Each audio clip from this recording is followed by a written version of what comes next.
Hello दोस्तों, कैसे हो? आपका स्वागत है त्रिपाण स्टडी सेंटर में। आज जो हम करने जा रहे हैं क्लास 12 NIOS बोर्ड का बायोलॉजिकल चैप्टर।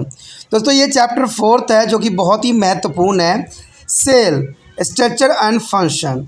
दोस्तों ये कोशिकाओं के बारे में है, जिसके बारे में हम यहाँ चर्चा करेंगे कि सेल स्ट्रक्चर और उसका जो है प्रकार किस तरह से कार्य करता है, कैसे इसका फंक्शन है हमारे शरीर में। तो हम हर तरह की चीज़ें पढ़ेंगे। इसमें हम मिटोसिस विभाजन के बारे में भी जानेंगे। तो इसे सारे कुछ करेंगे, लेकिन जो है इस सब करने से पहले एक बात जो हमेशा मैं कहता हूँ, जिसको आपको सोचना भी चाहिए और विचार भी करना चाहिए और अमल तो करना ही चाहिए, वो ये है कि जब भी वीडियो देखिए पूरा देखिए, क्योंकि अधूरा जानकारी सदैव खतरनाक होता है। साथ में एक इम्पोर्टेंट बात ये भी रहता है, अगर आप पहली बार वीडियो देख रहे हो तो लाइक शेयर सब्सक्राइब करना मत भूलना। देखिए दोस्तों, लाइक कीजिएगा तो बनाने वाले का जो है प्रोत्साहन बढ़ता है और आपके लिए अच्छा से अच्छा करने की कोशिश करता है। ठीक है, सब्सक्राइब करना आपके हित में है। इसका कारण ये है कि अगर आप सब्सक्राइब करके रखोगे तभी जो है मेरा वीडियो का नोटिफिकेशन मिलेगा। और आपको पता है कि मैं हर क्लास का जो है सब्जेक्ट डालता ही रहता हूँ समय समय पे। तो अगर सब्सक्राइब करके नहीं रखिएगा तो शायद उस वीडियो से आप अनभिज्ञ रह जाइएगा, यानी वो आपको प्राप्त नहीं होगा और आप उसका नॉलेज नहीं ले पाइएगा।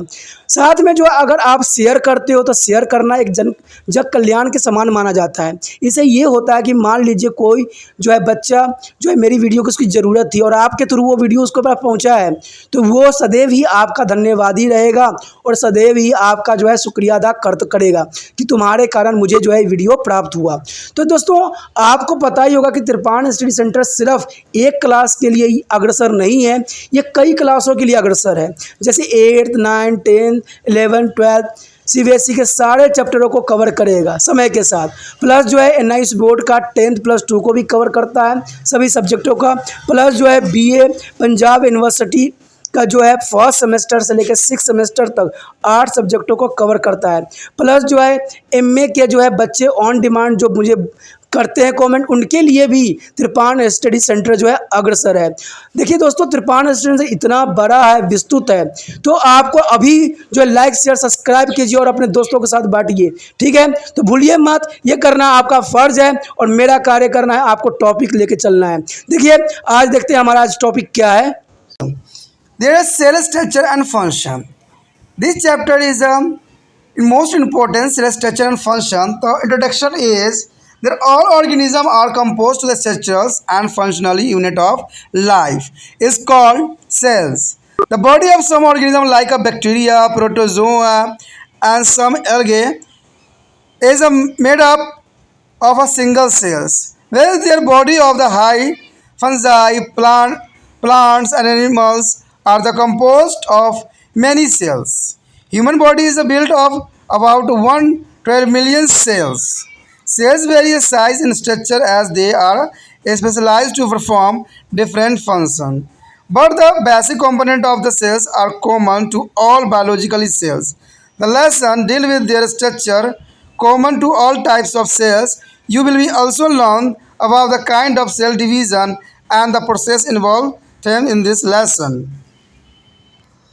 So friend, after the complete this lesson, you will be able to justify that cells is the basic structure and function unit of all organism, and list the component of the cells and state cell theory, and differential between to the eukaryotic and eukaryotic cells, and differential between to plant and animal cells. So illustrate the structure of plant and animal cells by our drawings level diagrams, and describe the structure and function of the plasma membrane, cells wall, endoplasma, reticulum, cilia, fascia, nucleus, ribosome, mitochondria, chloroplast, Golgi bodies, exosome, lysosomes and lysosomes also, and describe the general importance of the cell molecules, water, minerals, ions, carbohydrate, lipid, amino acid, protein, nucleotides and nucleic acid, enzymes, vitamins, hormones, steroids and the alkaloids.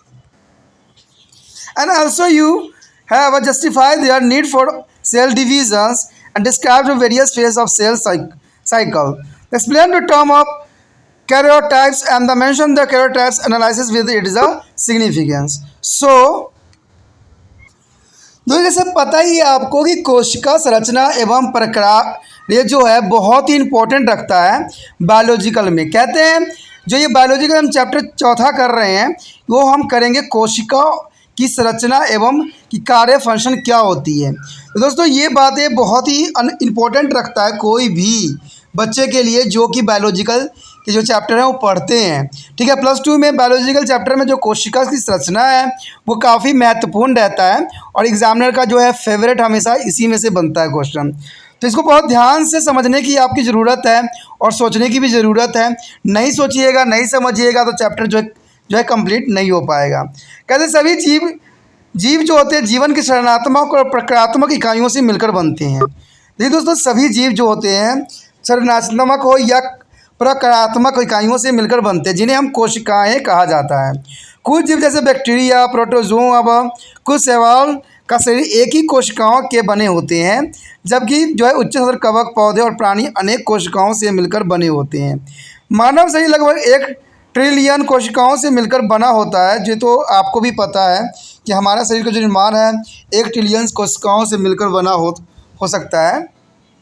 कहते हैं कोशिका कार्य संरचना में भिन्न होते हैं क्योंकि ये विभिन्न कार्यों को करने के लिए अनुकूल होते हैं। देखिए दोस्तों कोशिकाओं के कारण ही हम जो है किसी भी कार्य करने के लिए सक्षम हो जाते हैं, लेकिन सभी जैविक कोशिकाओं में मूलभूत अवयव सामान्य होते हैं। इस पाठ में जो है आप सभी कोशिकाओं के मूलभूत संरचना के बारे में अध्ययन करेंगे और आप कोशिका विभाजन के प्रकार और निहित क्रियाकलापों के बारे में भी जानकारी प्राप्त करेंगे।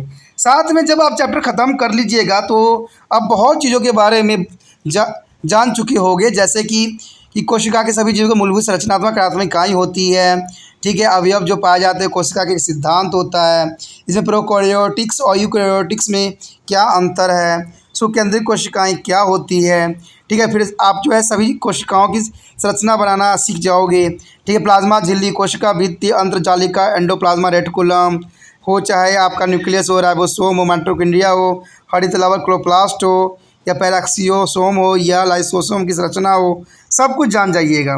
साथ में आप खनिज के बारे में भी जानिएगा। आयरन, कार्बोहाइड्रेट, लिपिड, अमीनो अम्ल, प्रोटीन, न्यूक्लाइड्स, न्यूक्लिक अम्ल्स, एंजाइम, विटामिन, हार्मोन, इलेक्ट्रोलाइट्स, सारे चीज़ों के बारे में जानिएगा। लेकिन तभी जान पाइएगा जब त्रिपाण स्टडी सेंटर के सब्सक्राइब कीजिएगा और त्रिपाण स्टडी सेंटर के साथ सदैव बने रहिएगा। तो चलिए देखते हैं हमारा आज पहला टॉपिक क्या है। The first topic is the cells and cell theory. Friend, here is a cell and cell theory. Their first is a landmark in the study of a cell. First time the scientists landmark in a study of cell. Soon after, Otto Vaughn's landmark Hooke's inverted to the microscope. Robert Hooke's in their 1665 absorbed a piece of a cork under to the microscope and found it to be made of the small component which is called cells. Latin cells as a small room. Latin means the small room. In 1672 is a Leeuwenhoek is observed bacteria, sperm and the red blood corpuscles, all of which were cells. And much later in 1831 Robert Burns is Englishman observed that all the cells had a centrally positionally body which is the term to the nucleus. Here the cell theory. What do you mean to the cell theory and who is the proposed the cell theory? So here in 1839 M.J. Sachedin and Theron Swaman formulated by the cell theory which is the maintain that all organisms are composed of cells. The cell is the structurally and functionally unit of life. Friend, the more important thing, the cell is the structurally and functionally unit of life, and cell arise from the pre-existing cells. The cells are very considerable in the shape and the size. Nerve cells of animals have a long extension. They can be several centimeters in the length. Muscle cells are ignored in the shape. Egg of ostrich is the largest cells, 75 mm. Some plant cells have a thick walls. There is also wide variation in the number of cells in a different organism. So the cell mean a cells may be defined as a unit of protoplasma bonded by a plasma or cell membranes, and processing or nucleus. Protoplasma is the life-giving substance and include the cytoplasma and the nucleus. The cytoplasma has in it is organelles such as the ribosome, mitochondria, and Golgi body, plastida, lysosome, and endoplasma reticulum. Plant cells have in their cytoplasma large vasculars containing non-living inclusions like a crystal and pigment. The bacteria have neither defined cell organelles nor well formed to nucleus. But every cell has a three major components. So here show plasma membranes, cytoplasma, and DNA. The DNA is necked in the bacteria and enclosed by the nuclear membranes in all other organism. So, two basic types of cell. Cytocyst is recognized two basic type of cells shown in this figure. Their difference has been to be and tabulated below the table 4.1 organism which do not be pose of well-formed nucleus are eukaryotic, such as the bacteria. All other poses a well-defined nucleus covered by our nuclear membranes. They are eukaryotes. Here show this difference between the eukaryotics and eukaryotic cells. Friend, eukaryotic cells mean your true crown nucleus and prokaryotics mean your earlier primitive. So their first is eukaryotics is a nuclear distinctions with the well-formed nuclear membranes. And here the nucleus not distinct, it is in their form of the nuclear zone, nucleides and nuclear membranes absent. And eukaryotic double membrane cells organelles is a chloroplast, mitochondria, nucleus and single membrane. Golgi apertures, lysosome, vasculus, endoplasma, reticulum and present. So eukaryotics is a single membrane cell body like a mesosomes present and endoplasma, reticulum, plastocytes and mitochondria and macro bodies like a lysosome and Golgi body absent. So third is ribosome is a 80s and ribosomes is the prokaryotics is a 70s. There is a 4-point distracted compartment in the cells is the cytoplasma and the nucleus. Here no compartments. So fifth point is depending upon the species number of chromosome per nucleus varies from 2 or to many, and here there is only one chromosome per cells. And 6 point is each chromosome is a linear with its two end free, and here is the number chromosomes is circular and remaining attached to the cell membranes at a 1 point. 7 point here each chromosome has a one linear double standard DNA complexed with the histone. And second is the chromosome has a single double stranded circular DNA molecules and not be associated with their histones. And 8 point is that each chromosome has a one centromeres that divided the chromosome into two arms. However, if there are centromeres in the terminal, their chromosome would be have only one arm. And the last point there the chromosome lack and centromere. Here see two diagrams in the electronic macrographing are eukaryotic cells and prokaryotic cell. So friend, this is important cell for the eukaryotic cell and prokaryotic cell on the examination view. The work unit is the when their cell is a fascinated is they broken down into the component by the rotating in a ultracentrifuge. At a different speed, their ribosome of eukaryotics and prokaryotic cell sediment is settled down at a different speed.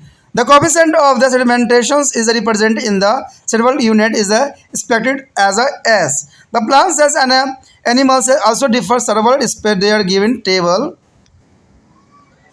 The difference between the plant cells cell and animal cell. Here cellulose cells wall is the present extended to be cell membranes. Here is a plant cells and animal cells and no cell wall. Outermost structure is the cell membranes or plasma membranes. Plant cells is a vasculars are usually large and animal cells are generally vasculars are absent and if you present are usually small. The plant cell is a Plastocytes present, but is the animal cell is the plastocytes is the absent. And fourth point is the plant cells is a glossy body present in the form of unit known as the ductosomes. An animal cell their glossy body well developed having two centrones. Last is the plant cells is the centrioles is absent and animal cells is the centrioles is a present. Here showing this picture of animal cell and plant cell. In this picture, a plant cells and animal cells, there are well development cells on their microscopic examination. Here present star granules, nucleus, glass, nuclear membranes, vascular, chloroplast, and the cellulose, cell walls, mitochondria, endoplasma is the membranes, plasma, cytoplasma. And animal cells are present of vascular, centroids, nucleus, nuclei, cytoplasma, mitochondria, endoplasma, reticulum, rhizosome, glossy, operate, and pennicots. There is a difference between to the plants and animal cells, and they are important for the this diagram in exam view. So friend, learn now. दोस्तों जैसे कि कोशिका तथा कोशिका के सिद्धांत कहते हैं, कोशिका जो है हर एक इंसान के लिए, हर एक जीव के लिए महत्वपूर्ण योगदान देता है। आपको पता है कि जिस तरह से घर का निर्माण होता है बहुत से मटेरियल से, उसी तरह से जो है एक हमारे शरीर का जो निर्माण होता है कोशिका जो है इसके लिए उत्तरदायी होती है। कोशिका तथा कोशिका के सिद्धांत के बारे में जानना अत्यंत महत्वपूर्ण एवं रोचक सिद्ध होगा, इसलिए कोशिका तथा कोशिका सिद्धांतों को आप मिस मत कीजिए। कहते हैं हर एक टॉपिक के जब इंटरेस्टिंग से पढ़िएगा, समझिएगा तो बहुत ही मज़ा आएगा। देखिए पढ़ाई लिखाई जो होता है वो चीज़ है जैसे हमें ज्ञान भी प्राप्त होती है और हम अपने बारे में जानना भी सीखते हैं कि हमारे शरीर में किस किस चीज़ों का जो है अपना महत्वपूर्ण योगदान है। तो ये सब चीज़ें हमें कहाँ से प्राप्त होती है? वो होती है ज्ञान से। बड़े बड़े साइंटिस्टों ने रिसर्च करके इस बात को प्रमाणित किया होता है और यही बात जो है हम पढ़ते हैं और इसको एक्सपेरिमेंट में भी जाहिर करते हैं। तो पहला इसमें बात यही आता है कोशिकाओं के अध्ययन में ऐतिहासिक घटना। देखिए दोस्तों, कोशिका के अध्ययन में बहुत सी ऐतिहासिक घटना घटी और बहुत साइंटिस्टों ने इसके ऊपर अपना जो विचारधारा प्रस्तुत किया है। कहते हैं एंटोन वॉन जो लेeuwenhoek द्वारा सूक्ष्मदर्शी का आविष्कार किए जाने के बाद, यानी एंटोन वॉन जो लेeuwenhoek ने जो है सूक्ष्मदर्शी का जो आविष्कार किया था, उसके बाद रॉबर्ट हुक ने जो है सन 1665 ईस्वी में कर के एक टुकड़े को माइक्रोस्कोप से देखा और पाया कि वह बहुत छोटे उपखंडों में मिलकर बना है, जिसे उसने सेल कहा। ठीक है, बहुत सी चीज़ों का सेल कहा। हम हिंदी में कोशिका कहते हैं, लैटिन भाषा में सेल का अर्थ होता है छोटा सा कक्ष, यानी एक रूम सा माना जा सकता है। कहते हैं सन 1672 में जो है लेeuwenhoek ने बैक्टीरिया और शुक्राणुओं एवं लाल रुधिर कणिकाओं देखी जो सभी कोशिकाएं थी। सन 1831 में इंग्लैंड के एक विज्ञानी रॉबर्ट हुक ने देखा कि सभी कोशिकाओं के मध्य एक काय पाया जाता है, जिसे उन्होंने केंद्र यानी न्यूक्लियस के नाम दिया। कहते हैं कोशिका की अपनी एक सिद्धांत है, अपने एक कहते हैं विचार है। 1838 ईस्वी में M.J. सलीडन्स ने जो है और एवं जो है थियोडोर सवन ने कोशिका सिद्धांत का जो है प्रतिपादन किया, जिसके अनुसार उन्होंने बताया था 3 बात इसमें महत्वपूर्ण थी।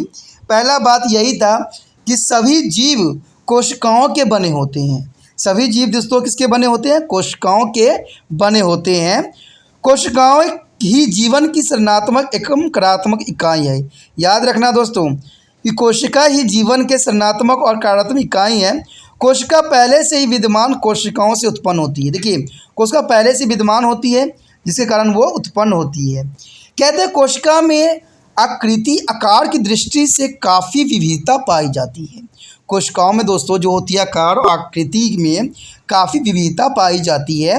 तो ये विविधता जो होती है उनके लिए एक विशिष्ट प्रमाणित करती है। प्राणियों की तंत्रिका कोशिका में लंबे लंबे प्रवर्धन बने होते हैं, यानी लंबे लंबे तंत्रिका तंत्र होते हैं। इनकी लंबाई कई सेंटीमीटर हो सकती है। कहते हैं पेशी कोशिका आकार में दीर्घकृत लंबी होती है। आपने शुतुरमुर्ग देखा होगा, शुतुरमुर्ग का जो अंडा सबसे बड़ी कोशिका होती है, जैसे 75 mm की होती है।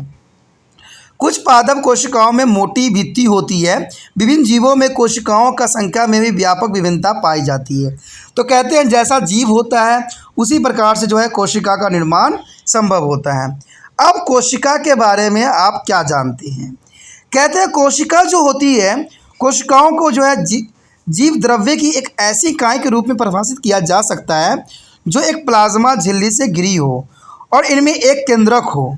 जीव द्रव्य जीवन प्रदान करने वाले एक द्रव्य है जिसमें कोशिका द्रव्य और केंद्रक विद्यमान होते हैं। कहते हैं कोशिका द्रव्य में अनेक कोशिकांग अंगक होते हैं, जैसे कि राइबोसोम हो गया, माइटोकॉन्ड्रिया हो गया जिसे हम सूत्रकणिका भी कहते हैं, गोल्गी काय यानी प्लास्टोसिस्ट यानी कवर लवक, और लाइसोसोम लयन काय। इसके पश्चात जो है एंडोप्लाज्मिक रेटिकुलम यानी अंतर्द्रव्य जालिका। एंडोप्लाज्मा रेटिकुलम का भी अपना एक महत्वपूर्ण योगदान रहता है। उसके पश्चात पादप कोशिकाओं के जो है कोशिका द्रव्य में अनेक धमनियाँ वेस्कुलस पाई जाती है जिनमें जो है अजीवित पदार्थ जैसे क्रिस्टल वर्णक आदि पाए भी जाते हैं। जीवाणु में न तो कोशिका अंगक पाए जाते हैं और न ही स्पष्ट निर्मित केंद्रक। कहते हैं लेकिन प्रत्येक कोशिकाओं के 3 अवयव होते हैं, जिसमें से पहला जो है प्लाज्मा झिल्ली प्रेजेंट होती है, प्लाज्मा मेम्ब्रेन्स यानी कोशिका द्रव्य, साइटोप्लाज्मा और एटलिस्ट डीएनए। डीएनए तो आपको पता है, इसका फुल फॉर्म जो होता है डीऑक्सीराइबोन्यूक्लिक एसिड, तो ये आपके लिए भी महत्वपूर्ण रहता है, कभी कभी 1 नंबर में पूछ लेता है। कहते हैं डीएनए बैक्टीरिया में अनावृत एवं अन्य जीवों में केंद्रीकृत झिल्ली से आवृत पाए जाते हैं। उसके पश्चात है कहते हैं कि कोशिकाओं के 2 मूलभूत किस्में होती है। कहते हैं कोशिका वैज्ञानिक ने कोशिकाओं के 2 मूलभूत किस्मों में बांटा है। उनके भेदों में नीचे दी गई सारणी में दर्शाया भी गया है। वे जीव जिनमें एक स्पष्ट रूप से निर्मित केंद्रक नहीं होता है उसको हम अश्रित केंद्रिक यानी प्रोकैरियोटिक कहते हैं। देखिए दोस्तों, जिसमें केंद्रक नहीं होता है उसको हम प्रीकैरियोटिक कहते हैं। जैसे जीवाणु, सभी जीवों में स्पष्ट रूप से निर्मित केंद्रक होते हैं जो कि केंद्रक झिल्ली से घिरा हुआ होता है। उसे हम क्या कहते हैं, सुकेंद्रकीय या समकेंद्रकीय या यूकैरियोटिक्स कहते हैं। तो ये इसको जो है महत्वपूर्ण बनाता है। अब देखिए यूकैरियोटिक प्रीकैरियोटिक्स में अंतर क्या दिया गया है। पहला जो हमारा होगा यूकैरियोटिक कोशिका होगा, दूसरा जो नाम होगा वो प्रीकैरियोटिक कोशिका होगा। आखिर यूकैरियोटिक्स का मतलब क्या होता है। यू मतलब होता है दोस्तों ट्रू, ठीक है, यानी ट्रू का मतलब वास्तविक, अक्रोन का मतलब केंद्रक। उसके पश्चात प्रोकैरियोटिक यानी प्रो का मतलब होता है आरंभिक, आदि, क्रोन का मतलब केंद्रक। तो इस तरह से जो है प्रीकैरियोटिक बनती है। तो पहला जो हमारा है केंद्रक सुपस्थ, उनके ऊपर जो है सुनिर्मित केंद्रक झिल्ली पाई जाती है। और दूसरा में बात बताया गया है यानी प्रोकैरियोटिक्स में कि केंद्रक स्पष्ट नहीं होते हैं और ये केंद्र क्षेत्र या केंद्र काव्स के रूप में होते हैं। इसमें केंद्रक झिल्ली नहीं पाई जाती है। दूसरी बात जो बताती है इसमें कि दोहरी झिल्ली वाले कोशिकांग जैसे कि माइटोकॉन्ड्रिया, एंडोप्लाज्मा रेटिकुलम, गोल्गी बॉडी मौजूद होते हैं। और दूसरा में बताता है कि एक झिल्ली वाले कोशिका पिंड जैसे मीसोसोम मौजूद होते हैं और एंडोप्लाज्मा रेटिकुलम जालक, माइटोकॉन्ड्रिया, लवक, लाइसोसोम जैसे सूक्ष्म काय और गोल्गी काय नहीं होते हैं। तीसरी पॉइंट में जो है पहला के लिए बताता है कि राइबोसोम जो होते हैं इसमें 80S के रिगार्डिंग होते हैं और दूसरा जो है प्रोकैरियोटिक कोशिकाओं में जो है राइबोसोम 70S होते हैं। चौथा पॉइंट बताता है कोशिका में 2 स्पष्ट क्षेत्र अर्थात कोशिका द्रव्य और केंद्रक पाए जाते हैं। कहते हैं ऐसे कोई भी क्षेत्र नहीं होते हैं जो इनको हेल्प करता हो।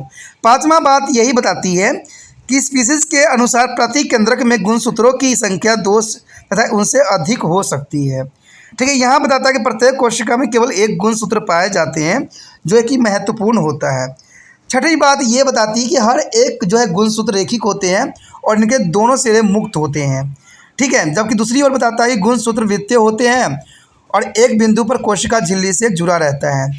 कहते हैं 7वां पॉइंट यही रहता है कि प्रत्येक गुणसूत्रों में एक रैखिक दोहरी रज्जु का स्टैंडर्ड डीएनए हिस्टोन से युक्त होती है। दूसरी ओर बताता है कि गुणसूत्र में एक दोहरी रज्जु या स्टैंड वृत्ताकार डीएनए अणु होते हैं पर इनमें हिस्टोन नहीं पाया जाता है।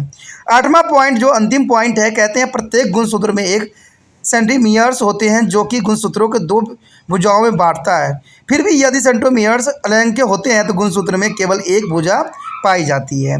इधर कहते हैं गुणसूत्र में सेंटीमियर नहीं पाया जाता है, इसलिए कोई विखान करना महत्वपूर्ण नहीं माना जाता है। जैसे कि आप इस चित्र में भी देख सकते हो, यहाँ पर जो है माइक्रोस्कोपिक ग्राफिंग दिखाई गई है सुकेंद्रिक कोशिका का और प्रकेंद्रिक कोशिकाओं के बारे में, जो कि इसका महत्वपूर्ण बनाता है। उसके पश्चात कहते हैं स्वेडवर्ग इकाई। स्वेडवर्ग इकाई क्या होती है दोस्तों, कभी कभी एग्जामिनर पूछ लेता है स्वेडवर्ग इकाई क्या होती है। तो स्वेडवर्ग यूनिट आपके दिमाग में होना चाहिए जब एक कोशिकाओं में अल्ट्रोसेंट्रीफ्यूजन में मिलाकर इसको जो अवयव को तोड़ा या विखंडित किया जाता है, यानी सेंट्रीफ्यूजर में जब इसको तोड़ा जाता है या विखंडित किया जाता है तो यूकैरियोटिक या प्रोकैरियोटिक कोशिकाओं के अवसादों के राइबोसोम अलग अलग गति पे नीचे बैठ जाती है। जब भी आप लैब में जाओगे जहाँ ब्लड को सेंट्रीफ्यूज किया जाता है वहाँ देखोगे कि प्लाज्मा जो होता है अलग हो जाता है और जो इसमें रेड ब्लड सेल्स होता है आरबीसी होता है, ठीक है, रेड ब्लड सेल्स होते हैं वो अलग हो जाता है। जब ये लैब में कहीं जाओगे तो देख भी सकते हो कि कैसे सेंट्रीफ्यूजर जो होता है इनको अलग कर देता है, यानी इनको कन्फिसेंट सेडिमेंटेशन के स्वर्गवार्ड इकाई के रूप में निरूपित किया जाता है जिसको एस द्वारा प्रदर्शित किया जाता है। कहते हैं पादप कोशिका और प्राणी कोशिका भी एक दूसरे से कई प्रकार भिन्न होते हैं, जैसे कुछ सारणी में भी दिखाया गया है।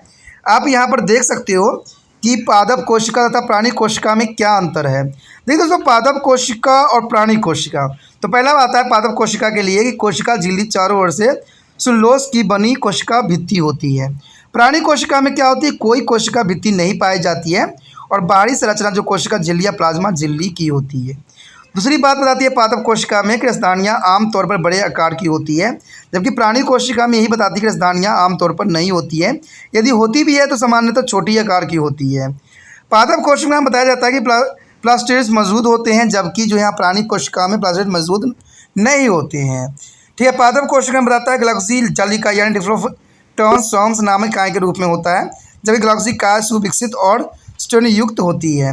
पादप कोशिका में बताया जाता है कि तार केंद्रक या सेंट्रोसोल नहीं होते हैं, जबकि प्राणी कोशिका में तार केंद्रक या सेंट्रोओल्स मौजूद होते हैं। जैसे कि आप डायग्राम में भी यहाँ पर देख सकते हो कि पादप कोशिका और प्राणी कोशिका में क्या अंतर है।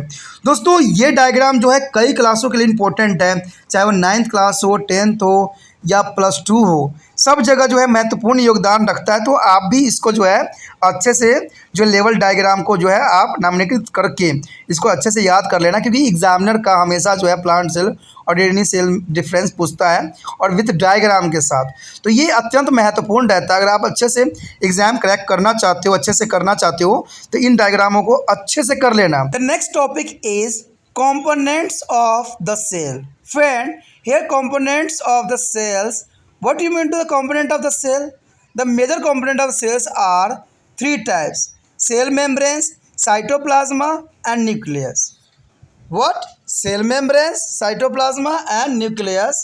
There is the cell membranes and plasma membrane. First is the cell membranes and plasma membranes. Here each cell has a limiting boundary. The cell membranes, plasma membranes are plasma lamina. It is a living membrane outermost in the animal cell but internal to be cell wall in plant cells. It is a flexible and can fall in as a food vesicule or amoeba or fall out as is the formation of the pseudopodia of amoeba. The plasma membrane is made of protein. Friend, the plasma membrane is made of protein and lipid. Plasma membrane is made of protein and lipid, and several models were to the purposes regarding to arrangement of protein and lipid. The fluid mosaic is a model is proposed by the Singer and the Nicholsons 1972. Is a widely accepted. It is represented in the figure. According to the fluid mosaic is a model where plasma membrane is composed of lipid bilayer of phospholipids molecules into which is a variety of globular protein is embodied. Each phospholipid is a molecule has two ends and outers had hydrophilics as a water attracting and their inner tail pointed a central hydrophilics and water repelling. The protein molecules are arranged in two different ways. The first is peripherous protein since is a protein, and these protein are present on the outer and inner surface of lipid bilayer. The integrated protein is the interstitial protein. This protein penetrate the lipids bilayer plastids are volar. Here they show this figure. The fluid mosaic model of cell membranes. The many has present are glycoprotein, glycolipids, plasma membranes in a cross sections. Okay, no polars, lipid molecules, polar head, protein molecules on the side of membranes only. Cholesterol, protein molecule that travels as the membranes and exposes to the both surface, lipid bilayers. The many also present these cells. The next is the function. What is the function for this? The plasma membranes enclose the cell contents. It is a provide cell shape in animal cells. Example: the characteristic shapes of the red blood cells, nerve cells, and the bone cells. It is allowed to transport of contained substance into and out of the cells, but not all the substance. So much it is a term or selective permeable. Transport of small molecules such as a glucose, amino acid, water, mineral, and etc. Small molecules can be transported across the plasma membranes by one of their following three methods. First is diffusion. The diffusion is the molecules of substance move from their region of higher concentration to the region of the lower concentration. The diffusion is a higher concentration to the lower concentration. This does not be require energy. Example: absorption of glucose in a cell. And second is the osmosis. Osmosis is the movement of water molecules from the regions of their higher concentration to the regions of their lower concentration through the semi-permeable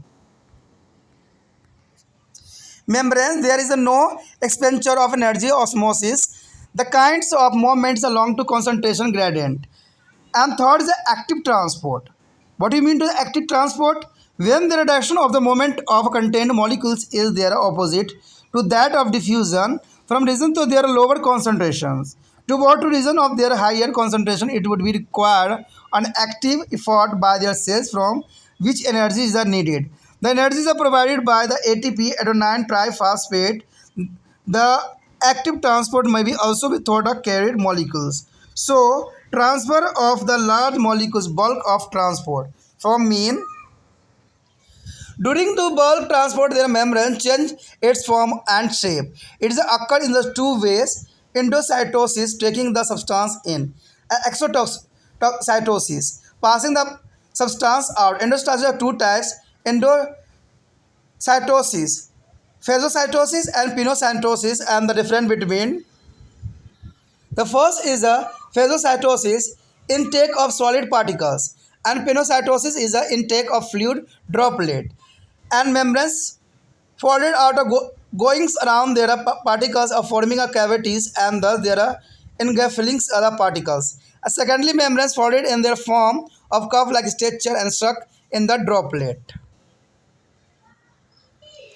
Here shown in this picture diagrammatic representation of phagocytosis and pinocytosis. There is a vascular cell surface membranes and investigation pocket in the membranes filled with the fluid. And the vascular contains cells protect and the membranes close around a droplet forming to the vasculars. So the diagrammatic representation of their phagocytosis and pinocytosis. The cell membranes regulate movement of substance into and out of the cell. If the cell's membranes fail to the functioning normally, the cell dies. The cell wall in the bacteria and plants cell, the outermost cells cover present the outside plasma membranes is the cell wall about which we are cell study now. Bacteria cell wall is made up to the peptide cones given below in their structure and the function of the plant cells wall. The structure, outermost living, non-living layers present in the all plant cells and secreted by their cell itself. In a most plant, it is chiefly made up to the cellulose, but may be also contain other chemical substances such as pectins and glycolin.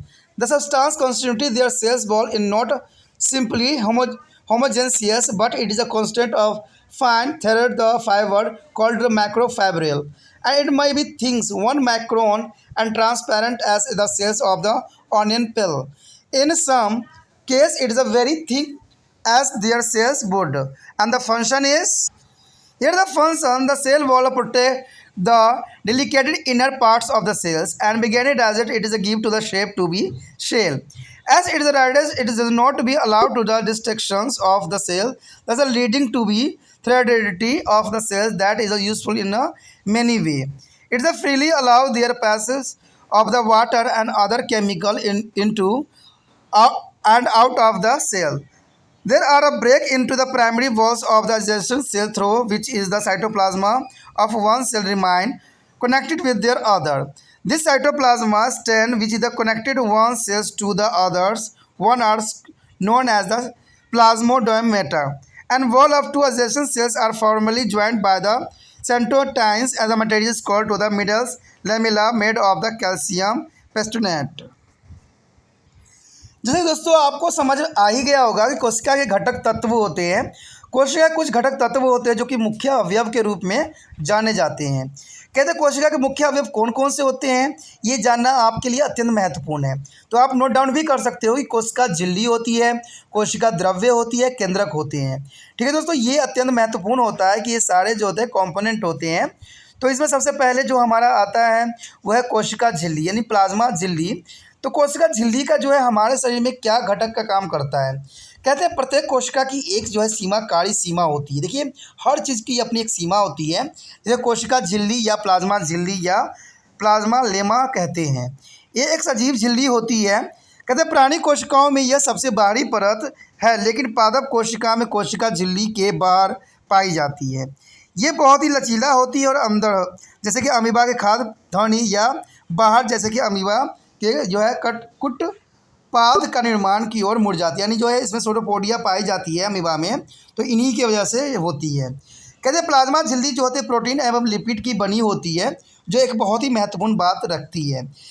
Protein व lipid के विन्यास के अनेक model प्रस्तुत किए गए हैं। Singer और निकोलसन ने 1972 द्वारा दिया गया तरल मोज़ेक मॉडल। देखिए तरल मोज़ेक मॉडल जो थी इसके लिए जो है फ्लूइड मोज़ेक मॉडल भी कहा गया है। व्यापक रूप से स्वीकृत मॉडल है ये, जो कि चित्र में भी दर्शाया गया है। तरल मोज़ेक मॉडल के अनुसार एक बात बताई गई थी, इसमें कुछ 3 बातें थी। पहला तो यही थी कि प्लाज्मा झिल्ली जो होती है फास्फोलिपिड अणुओं की दोहरी लिपिड परत होती है, जिसके भीतर अनेक प्रकार के जो है प्रोटीन अंतर्स्थापित रहते हैं।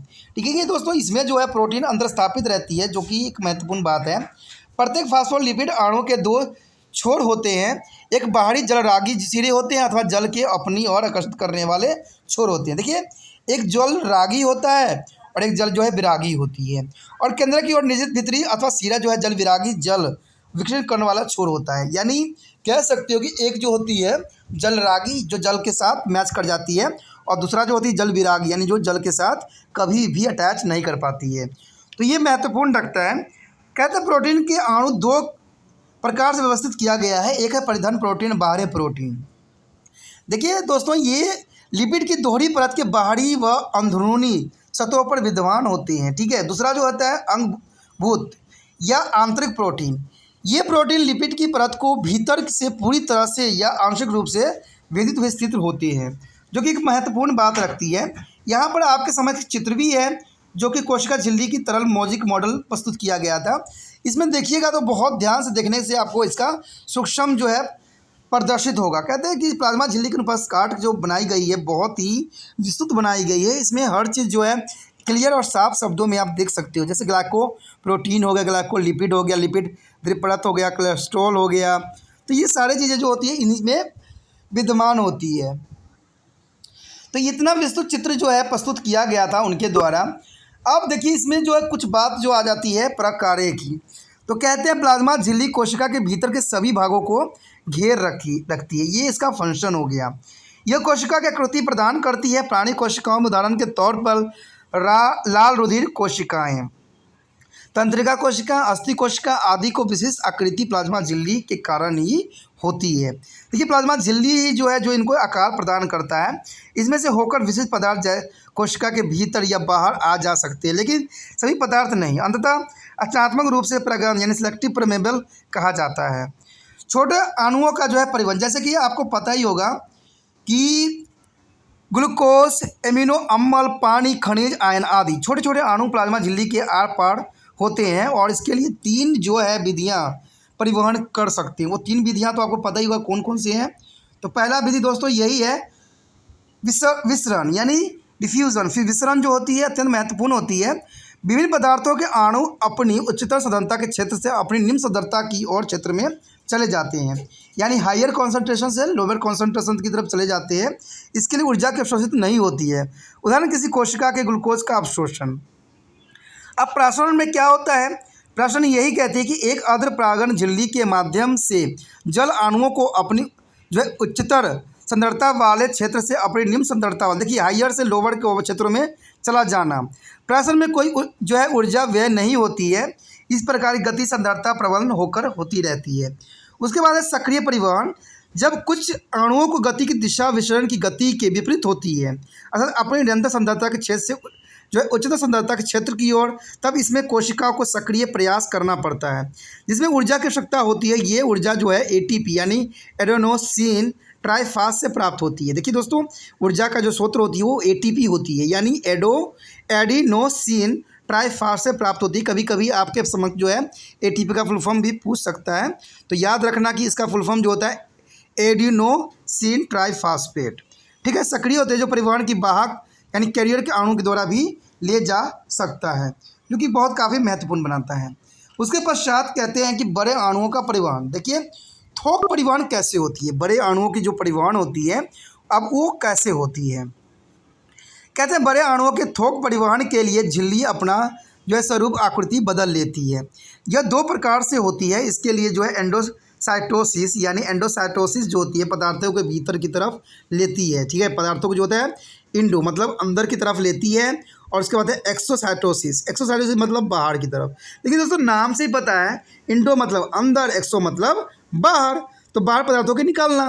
तो ये आप याद भी कर सकते हो बहुत आसानी से। अब कहते हैं एंडोसाइटोसिस के दो प्रकार होते हैं। देखिए एंडोसाइटोसिस जो होती है दो प्रकार की होती है, वो कौन कौन से हैं देखिए इसमें बताया गया। एंडोसाइटोसिस दो प्रकार की होती है, एक तो है भक्षकाणु क्रिया यानी कोशिकाशन यानी फैगोसाइटोसिस, दूसरा जो है कोशिकोपायन यानी पिनोसाइटोसिस। इसका पहला पॉइंट ये बताता है कि ठोस पदार्थों को ग्रहण करता है, ये जो है ठोस पदार्थों को इनहेल करता है, और ये जो है तरल बिंदुओं को ग्रहण करता है, यानी बहुत तरल बिंदुओं को जो है आकार के जो ग्रहण करता है। दूसरी बात इसमें यही बताई जाती है कि झिल्ली कण के चारों ओर बाहर की तरफ घेरा सा बनाकर एक गुहा बना लेती है, और इस प्रकार कण को चारों ओर से घेर लेती है, तब जाके ये इनहेल करती है। इसमें जो होता है झिल्ली भीतर की तरफ घेरा सा बनाकर जो है प्लाज्मा नुमा संरचना बना लेती है, जिसके भीतर बंदूक चूस ली जाती है, यानी सबकी सब जो आती है चूस ली जाती है। और यहाँ पर जो है एक विशिष्ट जो है डायग्रामेटिक भी शो करने की कोशिश किया गया है, फेगोसाइटोसिस के और पिनोसाइटोसिस के आरेखी निरूपण करने की कोशिश किया गया है, जो कि बहुत क्लियर बता देती है कोशिका सतह झिल्ली हो, चाहे यहाँ पुटिका कोशिका के उपाद होते हों, या झिल्ली बंदूक के चारों ओर जो है बंद हो जाती है। ठीक है, और इसके पुटिका बनाती है, तो ये भी एक विशिष्ट रखता है। देखिए डायग्राम भी बहुत कुछ बताता है, और एग्ज़ाम व्यू से जो है डायग्राम अत्यंत महत्वपूर्ण है, तो ये आपको करना चाहिए, और डायग्राम जितने भी हैं वो बनाना भी चाहिए, क्योंकि बायोलॉजी के स्टूडेंट होने के नाते आपको डायग्रामेटिक शो करना अत्यंत महत्वपूर्ण माना जाता है। क्योंकि ये शो नहीं कीजिएगा तो आगे अच्छा भी नहीं होगा, क्योंकि जब भी एग्जामिनर चेक करता है कि डायग्रामेटिक होता है तो वो काफ़ी अच्छा मार्क्स देने की कोशिश भी करता है। कहते हैं कोशिका झिल्ली पदार्थों के कोशिकाओं के अंदर आने जाने का नियंत्रण भी करता है। देखिए कोशिका झिल्ली का ये एक अत्यंत महत्वपूर्ण कार्य है कि कोशिका जो होती है अंदर जाने आने का नियंत्रण करना, ये कोई आम बात नहीं है, एक बहुत ही इंपॉर्टेंट बात है, क्योंकि अंदर कोशिका झिल्ली का ये कार्य भी होता है कि वो नियंत्रण करती है। समझे दोस्तों, ये यदि कोशिका झिल्ली के अपना सामान्य प्रकार नहीं कर पाती है तो कोशिका मर जाती है। अगर ये अपना कार्य संपूर्ण रूप से नहीं कर पाती है तो ये जो होती है डाई हो जाती है। तो देखिए इतना इम्पोर्टेंट कार्य होने के पश्चात, ठीक है, इसको विशिष्ट बनाता है। उसके पश्चात है कोशिका भित्ति। देखिए कोशिका भित्ति भी अपना एक विशेष स्थान रखता है। कहते हैं जीवाणु और पादप कोशिकाओं में सबसे बाहर का आवरण है, जो कि प्लाज्मा झिल्ली को बाहर होता है, उसे कोशिका भित्ति कहते हैं। कोशिका भित्ति को बारे में हम जो है अध्ययन करेंगे और समझेंगे कि कोशिका भित्ति होती क्या है और इसके क्या है। तो कहते हैं जीवों की कोशिका भित्ति जो है पेंटिग्लोकाइन की बनी होती है, यानी पेंटिडोग्लोकाइन की बनी होती है। कहते हैं नीचे पादप कोशिका की भित्ति की संरचना व प्रकार्य का वर्णन भी दिया गया है। देखिए दोस्तों संरचना क्या होती है, फंक्शन क्या होती है इसकी, तो जो इसका स्ट्रक्चर है, सबसे पहले हम स्ट्रक्चर के बारे में पढ़ेंगे। ठीक है, कहते हैं सभी पादप कोशिकाओं में पाई जाने वाले सबसे बाहरी जो है जीवित यानी निर्जीव परत स्वयं होती है। पादप कोशिका में पाई जाने वाले सबसे बाहरी निर्जीव परत पाई जाती है। ठीक है, यानी जो बाहरी होती है वो निर्जीव होती है, स्वयं कोशिका द्वारा जो है संतरित की जाती है। ठीक है, संरचना है दोस्तों, याद रखना, यानी स्ट्रक्चर है। पादपों में सेलुलोज की बनी होती है, लेकिन इनमें अन्य रासायनिक पदार्थ भी मौजूद हो सकते हैं, जैसे पेप्किन या ग्लेन। कोशिका भित्ति को बनाने वाले पदार्थ जो सामान्य नहीं होते हैं बल्कि महीन रेशे तथा तंतुओं के रूप में होते हैं, जिन्हें हम क्षुद्र तंत्रों यानी माइक्रो फैब्रिक भी कहते हैं। ठीक है, फैब्रिल्स कहते हैं। यह भित्ति पतली 1 माइक्रोन हो सकती है और पारदर्शी भी, जैसे कि प्याज की आपने देखा होगा जो है ऑनियंस पिल, तो उसी प्रकार से ये होती है। लेकिन कुछ सामान्य मामलों में यह मोटी भी हो सकती है, जैसे कि कष्ट की कोशिकाओं में। अब इसका जो है क्या कार्य है ये भी जानना अत्यंत महत्वपूर्ण है। कहते हैं इसका जो फंक्शन होता है, कोशिका भित्ति कोशिका के भीतरी नाजुक भागों की सुरक्षा प्रदान करता है। कड़े होने के कारण यह कोशिका की आकृति प्रदान भी करता है, यानी कड़ा होने के कारण जो है इसको आकृति भी प्रदान करता है। कहते हैं कड़ी होने के कारण जो है ये कोशिका को फूलने नहीं देती है और इस प्रकार कोशिका के भीतर सुपूर्ति बनी रहती है, जो कोशिका के लिए अनेक प्रकार के लाभकारी भी सिद्ध होती है। इसमें होकर जल तथा सामान्य रसायन कोशिका के बाहर और उसके भीतर मुक्त रूप से आ जा सकते हैं, जो कि बहुत ही महत्वपूर्ण होती है कि रसायन कोशिका से बाहर और उसके भीतर मुक्त रूप से आ जा सकती है। उसके बाद पश्चात सीमावर्तीय कोशिका के प्राथमिक भित्ति में छिद्र होते हैं, जिन्हें एक कोशिका या कोशिका द्रव्य दूसरी कोशिका द्रव्य से जुड़ी रहती है। ये कोशिका द्रव्य तंतु या कोशिका के दूसरी कोशिका से जोड़ते हैं, जिसका नाम जो है हमने दिया है प्लाज्मोडेस्मा नाम से भी जाना जाता है। कहते हैं दो सीमावर्तीय कोशिका एक दूसरे से एक जोड़ने वाले पदार्थ चिपचिपे से बंधी रहती है। इसे हम मध्यवर्ती लमेला कहते हैं, जो कैल्शियम पैक्टिन्स का बना होता है। ठीक है, तो ये काफ़ी इम्पोर्टेंट इसको बनाता है। दोस्तों ये टॉपिक जो था हमारा जो है बहुत इंपॉर्टेंट टॉपिक था बी पार्ट में। इसका जो आगे का पार्ट होगा हम सी पार्ट में करेंगे, the cytoplasma and the cell organelles. तो इसके बाद जो होगा हम क्लोरोफिल के बारे में पढ़ेंगे और सारी इन्फॉर्मेशन प्राप्त करेंगे, जिसमें माइटोकॉन्ड्रिया का भी अपना भूमिका होगा। The cytoplasma and the cell organelles. The cytoplasma contain many cells organs of which we shall learn about. This that traps and the release energy. Example mitochondria and the chloroplast. And this that are the secretary of involved to the synthesis and transport. Example Golgi, ribosomes and endoplasma reticulum. The organelles for the motility is the cilia and the fascia. The societal base is the lysosome. The nucleus, which is the control all actives of the cells and carry the hereditary or material.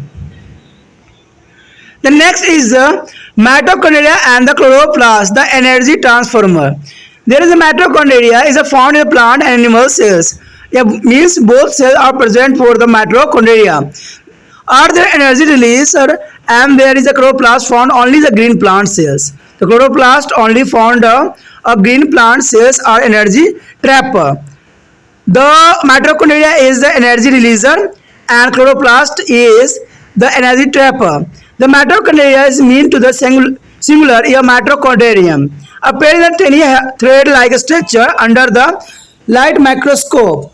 Approximately 0.5 to 1 macrometers. The number is usually a few hundred to a few thousand per cells. The smallest number is just one as a alga. As a macromonas is the structure, there is the number generally plan of the internal structure of the mitochondrions and the absorbed there means to electron microscope in the figure and notice the flowing part. The macroscopic structure of mitochondria is the mitochondrions. Here is a present of matrix cells, ribosome, ring of DNA, inner membranes, cristaeus and outer membranes, strand of DNA, and there is side of enzyme that remove NH2 and groups from to some amino acid. There is a structurally found of mitochondria and the electronic microscope. The ball made for the after a double membrane.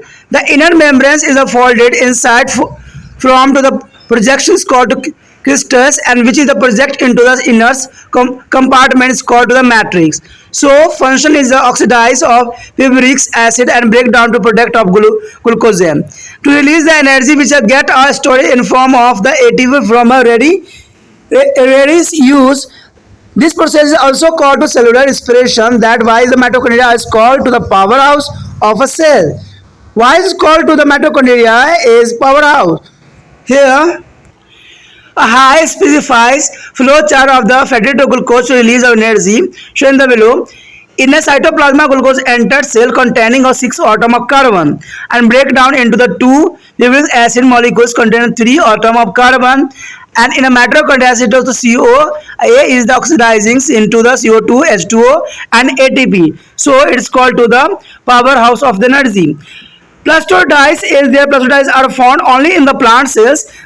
These may be colorless and colored. Based on fact, there are 3 types of plastodies. The first is leucoplast, white or colorless.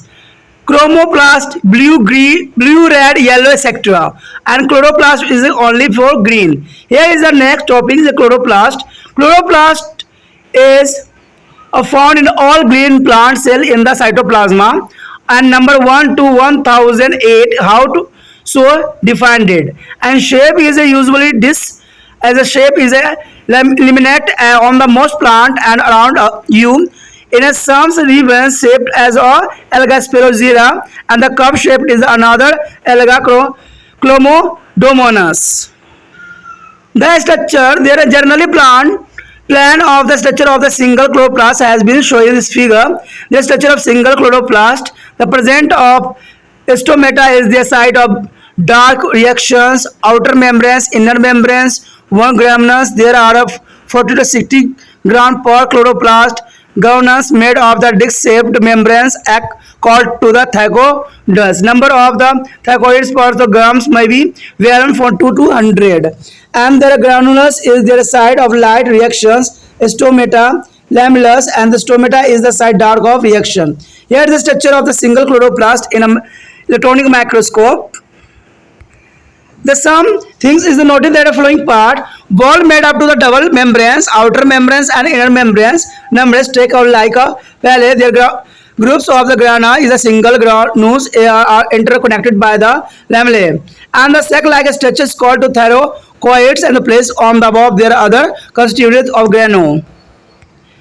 The inside of the chloroplast is filled with the fluidy media is called stoma, and the function is the chloroplast are the site of photosynthesis, production of the sugar from carbon dioxide and water in the presence of sunlight. The chloroplast versus is the mitochondria. Can you now visualize of how these two organs are opposite to each other? One trap their solar energy, luckily it is the complex molecules by the photosynthesis. Their other release the energy by the breaking the complex molecules by respirations. Similarity between mitochondria and chloroplast, both containing their own DNA. Friend, their similarity on mitochondria and chloroplast is the both are containing their own DNA, the genetic material, as well as their own RNA from protein synthesis. And this they can self-duplicate to produce more of their own kind without the help of nuclear. So, third, their chloroplast and mitochondria contain their own DNA and hereditary as molecules and also their own ribosome.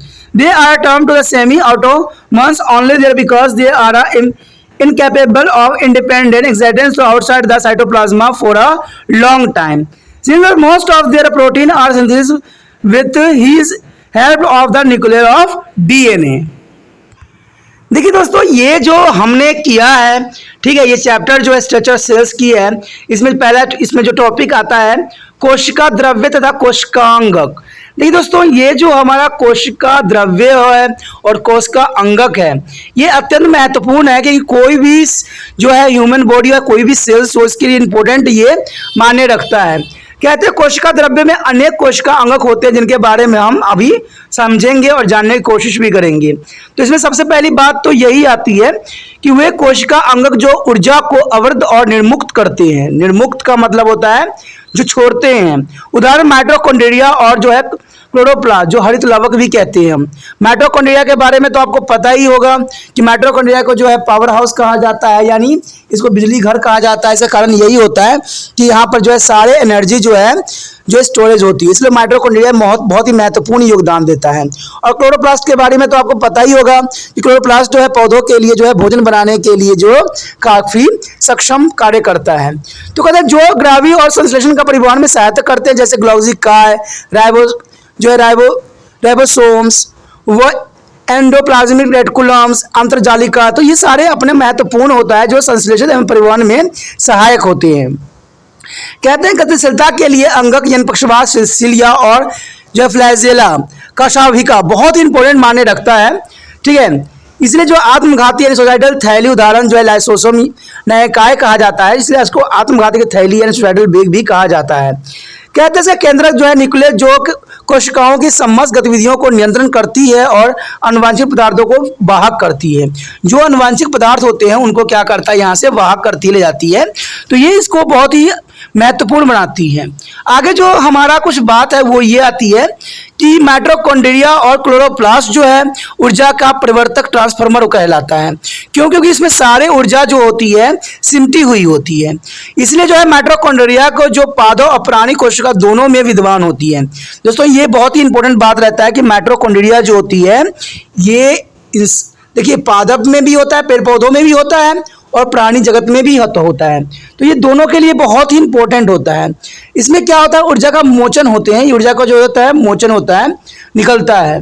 और जो chloroplast होती है जो केवल हरे पौधों में ही पाए जाते हैं, तो यहाँ पर जो ऊर्जा होती है ट्रैप कर ली जाती है, यानी जो है उसको कैद कर ली जाती है ऊर्जा को यहाँ पर, और इससे जो है अपना भोजन बनाते हैं और ये तैयार करते हैं। तो पौधों के लिए इंपॉर्टेंट होता है। जबकि माइटोकॉन्ड्रिया में रिलीज करती है, ठीक है, तो मोचन करती है। तो ये बहुत ही इंपॉर्टेंट बात रखती है कोई भी बायोलॉजी स्टूडेंट के लिए कि माइटोकॉन्ड्रिया का क्या कार्य है और क्लोरोप्लास्ट का क्या महत्व है। तो ये आपको समझ में अच्छे से आ गया होगा, मुझे नहीं लगता कि नहीं समझ में आया होगा। उसके पश्चात सबसे आता है माइटोकॉन्ड्रिया के बारे में। देखिए माइटोकॉन्ड्रिया होती क्या है और क्या है इसकी पहचान। तो कहते हैं माइटोकॉन्ड्रिया जो होता है एक बचन यानी माइटोकॉन्ड्रियंस के नाम से भी जाना जाता है। ठीक है, कहते हैं प्रकाश सूक्ष्मदर्शी में बहुत छोटी क्षुद्राकार संरचना के रूप में दिखाई देते हैं। इनका आकार लगभग जो है 0.5 से लेकर 1.0 माइक्रोमीटर तक हो सकता है, यानी 0.5 से लेकर 1.0 जो है माइक्रोमीटर तक हो सकता है, जो कि इसको एक विशिष्ट बनाता है। कहते हैं इनकी संख्या प्रति कोशिका सामान्य कुछ सैकड़ों से लेकर कुछ हजार तक भी हो सकती है। सबसे कम संख्या यानी केवल एक, यानी सबसे कम संख्या जो होती है एक में मान्यता दी जाती है। माइटोकॉन्ड्रियंस एक शैवाल है यानी मैक्रोमोनास में होती है जो एक इंपॉर्टेंट होती है। अब देखिए यहाँ पर एक संरचना भी दी गई है यानी एक स्ट्रक्चर भी दी गई है। तो इन स्ट्रक्चर का जो है अपना एक महत्व रखता है। कहते हैं एक माइटोकॉन्ड्रियंस की जो आंतरिक संरचना की सामान्य रूपरेखा जैसे कि इलेक्ट्रॉनिक सूक्ष्मदर्शी में देखा देता है तो वो आपके समक्ष प्रस्तुत है। तो अगर आप इसको देखिएगा तो एक जो है माइटोकॉन्ड्रियंस की संरचना जिसमें आपको अर्धगाली मैट्रिक्स मिलेगा, राइबोसोम मिलेगा, डीएनए वल्ले मिलेगा, आंतरिक झिल्ली मिलेगी, क्रिस्टी मिलेगी, बाहरी झिल्ली मिलेगा, डीएनए का तंतु गुच्छा या रज्जक मिलेगा। कहते हैं एंजाइम स्थल निम्न के ऊपर जो है NH3 समूह से कुछ अमीनो अम्ल भी होते हैं जो इसको एक विशिष्ट संरचना प्रदान करती है। कहते हैं इसकी जो भित्ति दोहरी झिल्ली की बनी होती है, यानी इसका भित्ति जो होता है दोहरी झिल्ली यानी दो परत से बनी होती है। कहते हैं जो भित्ति जो है क्रिस्टलीय नामक संरचना के रूप में जो है अंतवैलित होती है, जो कि अर्धधाती मैट्रिक्स नाम के ध्वनि उपखंड में प्रक्षेपित रहती है। उसके पश्चात जो है इसका फंक्शन क्या है, तो फंक्शन भी जानना अत्यंत महत्वपूर्ण रखता है। कहते हैं पारुविक जो है अम्ल ग्लूकोज का विघटन उत्पन्न करता है, का ऑक्सीकरण करके ऊर्जा का जो है मोचन करता है, जो कि एटीपी के रूप में संचरित हो जाती है ताकि जो आवश्यकता पड़ने पर तुरंत इस्तेमाल किया जा सके। इस प्रक्रिया को जो है कोशिका संवर्षण भी कहते हैं। क्या कहते हैं दोस्तों? कोशिका संवर्षण भी कहते हैं।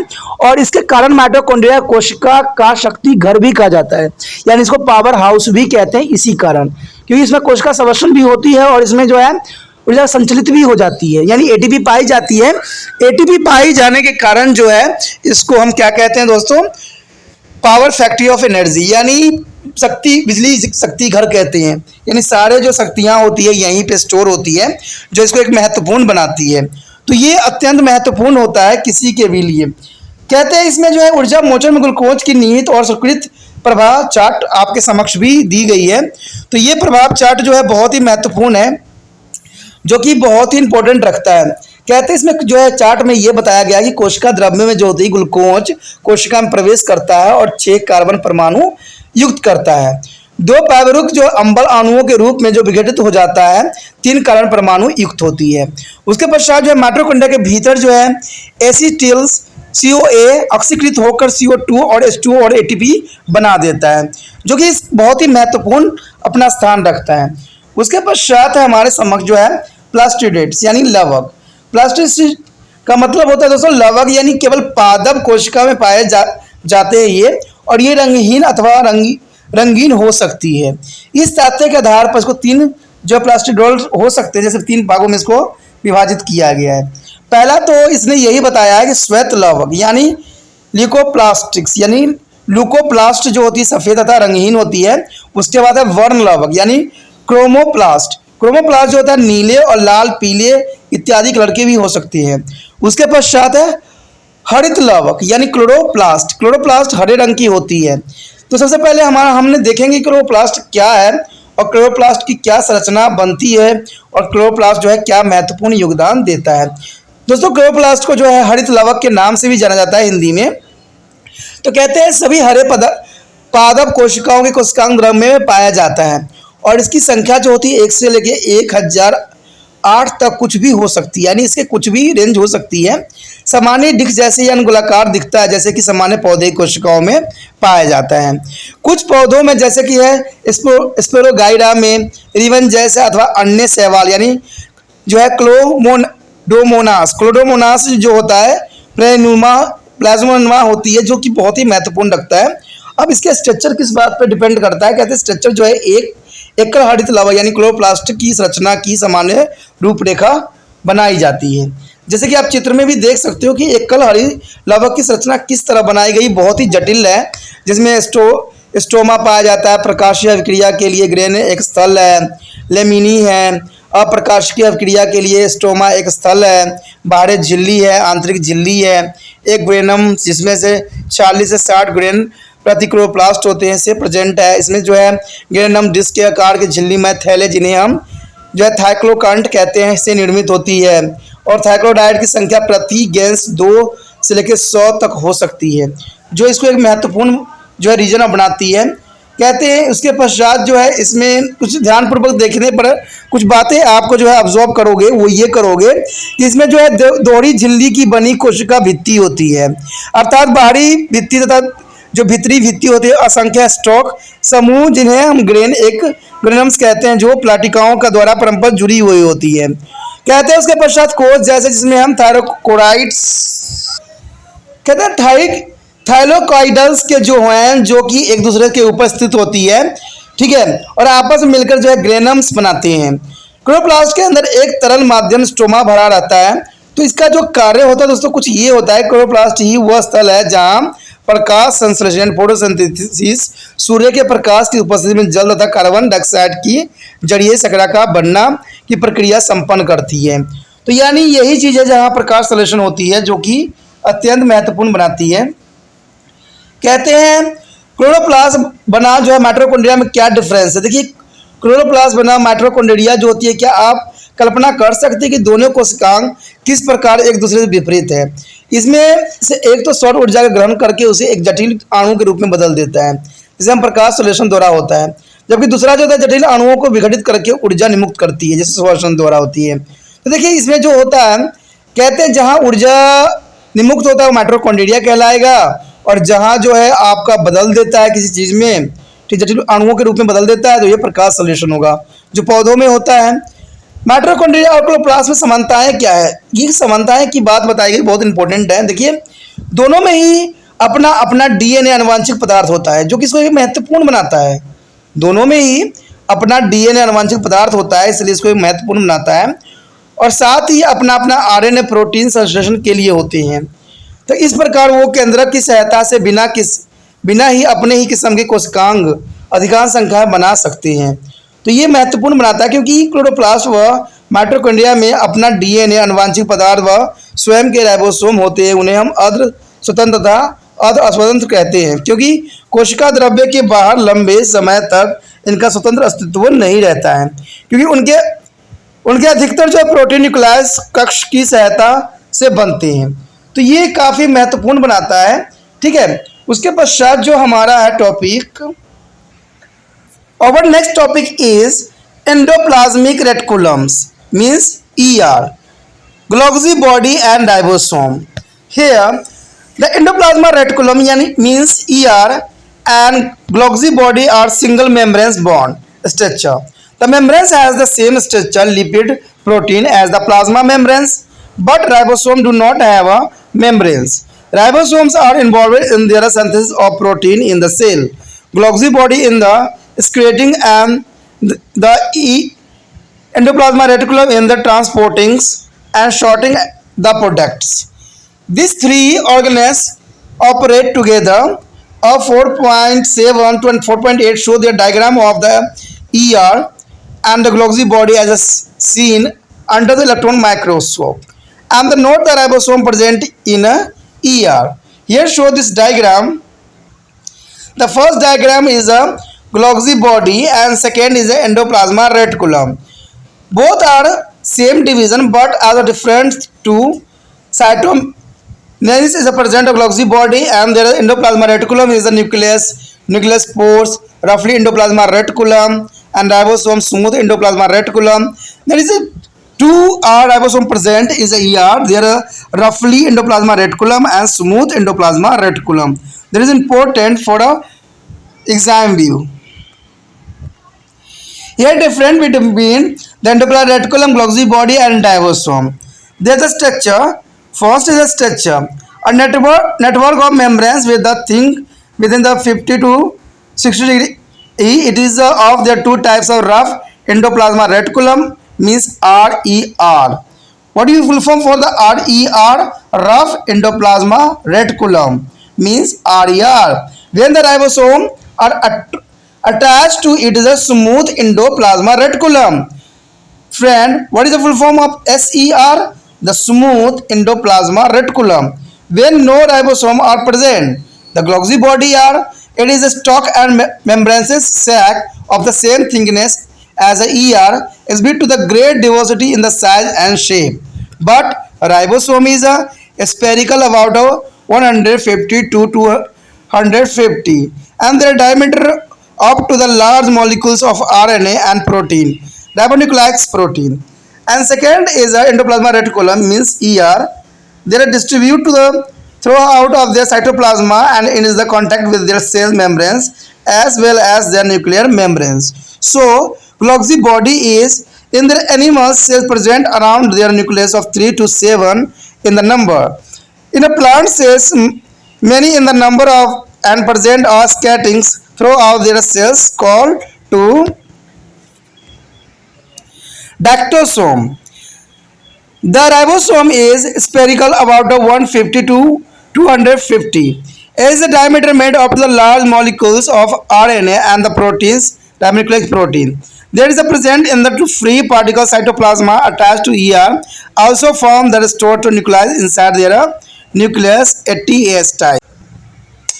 The ribosomes are the present others as the free particles in cytoplasma are attached to ER, also form the stored to nuclei inside the nucleus.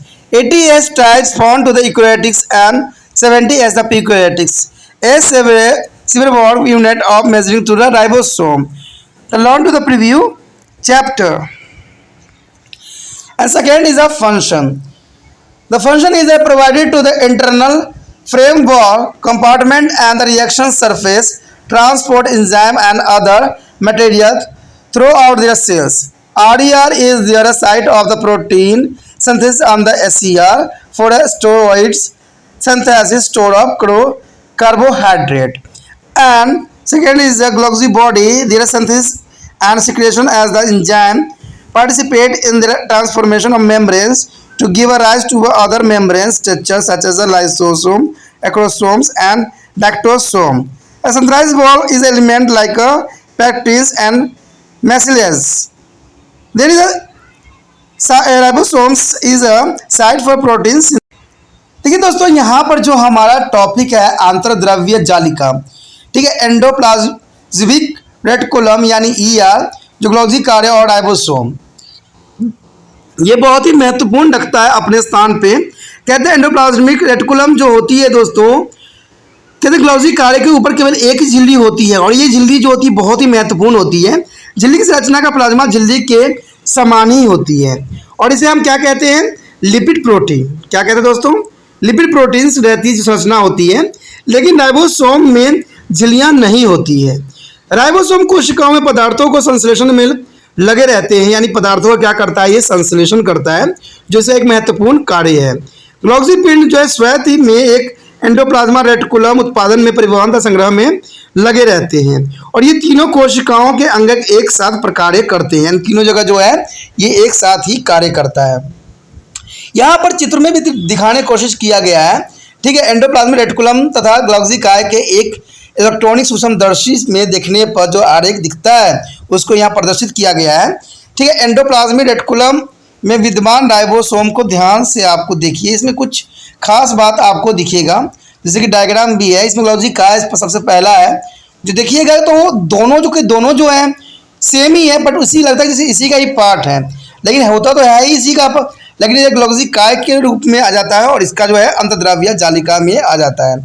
अब यहाँ पर आप देखिएगा तो सारे चीज़ जो है सही आपको दिख जाएगा, जो कि इसको एक महत्वपूर्ण बनाता है, ठीक है। ये डायग्राम जो है बहुत ही सूक्ष्म डायग्राम है, जिसको बहुत ही इलेक्ट्रॉनिक माइक्रोस्कोप से लिया गया है, जो कि आपको समझाने के लिए काफ़ी पर्याप्त रखता है मान्य, क्योंकि इन दोनों में जो है सेम ही दिख रहा है, जिसमें केंद्रक पाया जाता है अंतर्द्रव्य जालिका में, और केंद्रिका छिद्र होती है, खुरदुरी अंतर्द्रव्य जालिका होता है, राइबोसोम्स होता है, और चिकनी अंतर्द्रव्य जालिका होता है। तो ये इस डायग्राम ने बहुत कुछ हमें समझाने की कोशिश भी किया है। अब आगे है हमारे समक्ष जो है, कहते हैं कि एंडोप्लाज्मिक रेटिकुलम यानी ईआर और ग्लोब्सी काय और राइबोसोम में क्या अंतर है, किस बेस पे इसको अलग किया गया है।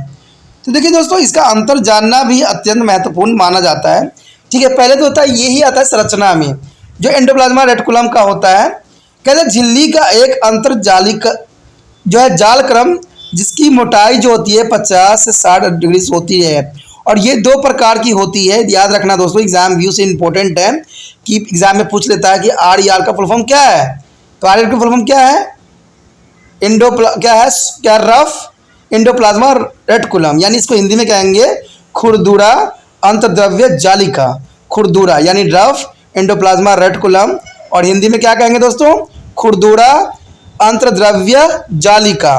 मतलब इसके ऊपर जो है राइबोसोम संलग्न होता है, राइबोसोम के ऊपर, इसके ऊपर होता है। और दूसरा जो होता है आपके समझ जो है SER, कभी फुल फॉर्म आ जाए, SER का फुल फॉर्म क्या है, तो इसको जो हम कहते हैं चिकना अंतर्द्रव्य जालिका, यानी स्मूथ एंडोप्लाज्मा रेटिकुलम। देखिए वो रफ था, ये स्मूथ था, तो ये दोनों में यही डिफरेंस बताती है।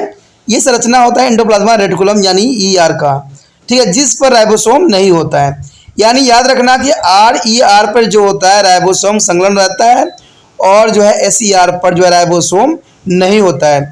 कई बार जो होता है, जो बच्चे PMT को देते हैं एग्जाम, तो ये क्वेश्चन जो है बहुत ही महत्वपूर्ण रखता है एग्जामिनर के लिए, कि जो राइबोसोम होता है वो किस पे पाया जाता है, SER पे पाया जाता है कि RER पे पाया जाता है। तो ऐसे जो है PMT में क्वेश्चन पूछ लेता है, ठीक है, जब इंट्रेंस टेस्ट बच्चे देते हैं मेडिकल का। तो ये बहुत ही इंपॉर्टेंट रखता है आप लोगों के लिए, कि अगर मेडिकल की तैयारी कर रहे हो, ठीक है, और आगे चल के PMT की तैयारी करना है, तो ये आपके लिए महत्वपूर्ण रखता है कि ये सिलेबस को दोस्तों अच्छे से समझिए। कहते हैं जो चीज़ समझा हुआ होता है वो अधिक महत्वपूर्ण होता है, ठीक है। जितना मर्जी आप समझ लीजिए, जो आपका अपना लैंग्वेज है, उस लैंग्वेज में आप नहीं समझिएगा, नहीं अंडरस्टैंड कीजिएगा, तो कहते हैं कि सब कुछ अधूरा सा अधूरा लग जाता है, ठीक है। जो आपका लैंग्वेज है उसमें समझने की कोशिश कीजिए कि आखिर क्या बताने की कोशिश किया गया है। तो ये सारी सुविधाएं जो होती है त्रिपाण स्टडी सेंटर ही प्रोवाइड्स कर रहा है बच्चों के लिए। तो इसलिए जो है आपका फ़र्ज है कि त्रिपाण स्टडी सेंटर को जो है विस्तृत बनाइए, आगे बढ़ाइए, ठीक है। तो अगला जो है हमारा ग्लोब्सी काय है। कहते हैं झिल्ली कोशिका का एक स्टॉक होती है, जिसमें झिल्ली की जो मोटाई वही होती है जो ER का होता है। तो इसके आकार और आकृति में काफ़ी जो है विविधता पाई जाती है। उसके पश्चात जो है राइबोसोम आता है। कहते हैं गोलाकार होते हैं, जिनका व्यास जो है लगभग 150 से 250 तक होती है, और ये बड़े अणुओं को जो है RNA तथा प्रोटीन, राइबोन्यूक्लिक प्रोटीन के बने होते हैं। उसके पश्चात जो है दूसरा पॉइंट ये बताता है कि समस्त कोशिका द्रव्य में वितरित होती है, और ये कोशिका झिल्ली तथा केंद्रक झिल्ली के साथ भी जुड़ी होती है। ये एंडोप्लाज्मा रेटिकुलम के बारे में था। उसके पश्चात है ग्लोब्सी काय, ठीक है। ग्लोब्सी काय में ये बात बताई जाती है कि ये प्राणी कोशिकाओं में केंद्र के चारों ओर 3 से 7 तक की संख्या में स्थित होती है। पादप कोशिकाओं में इनकी संख्या काफ़ी अधिक होती है और समस्त कोशिका के भीतर छिद्रे होते हैं। इनको जालिका डक्टोसोम कहते हैं।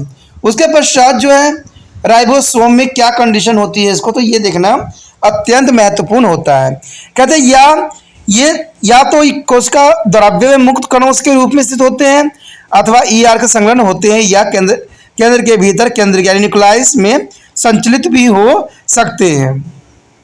कहते हैं यूकेरियोटिक कोशिकाओं में जो है 80 एस किस्म के राइबोसोम होते हैं, जबकि प्रोकैरियोटिक कोशिकाओं में जो है 70 एस किस्म के होते हैं।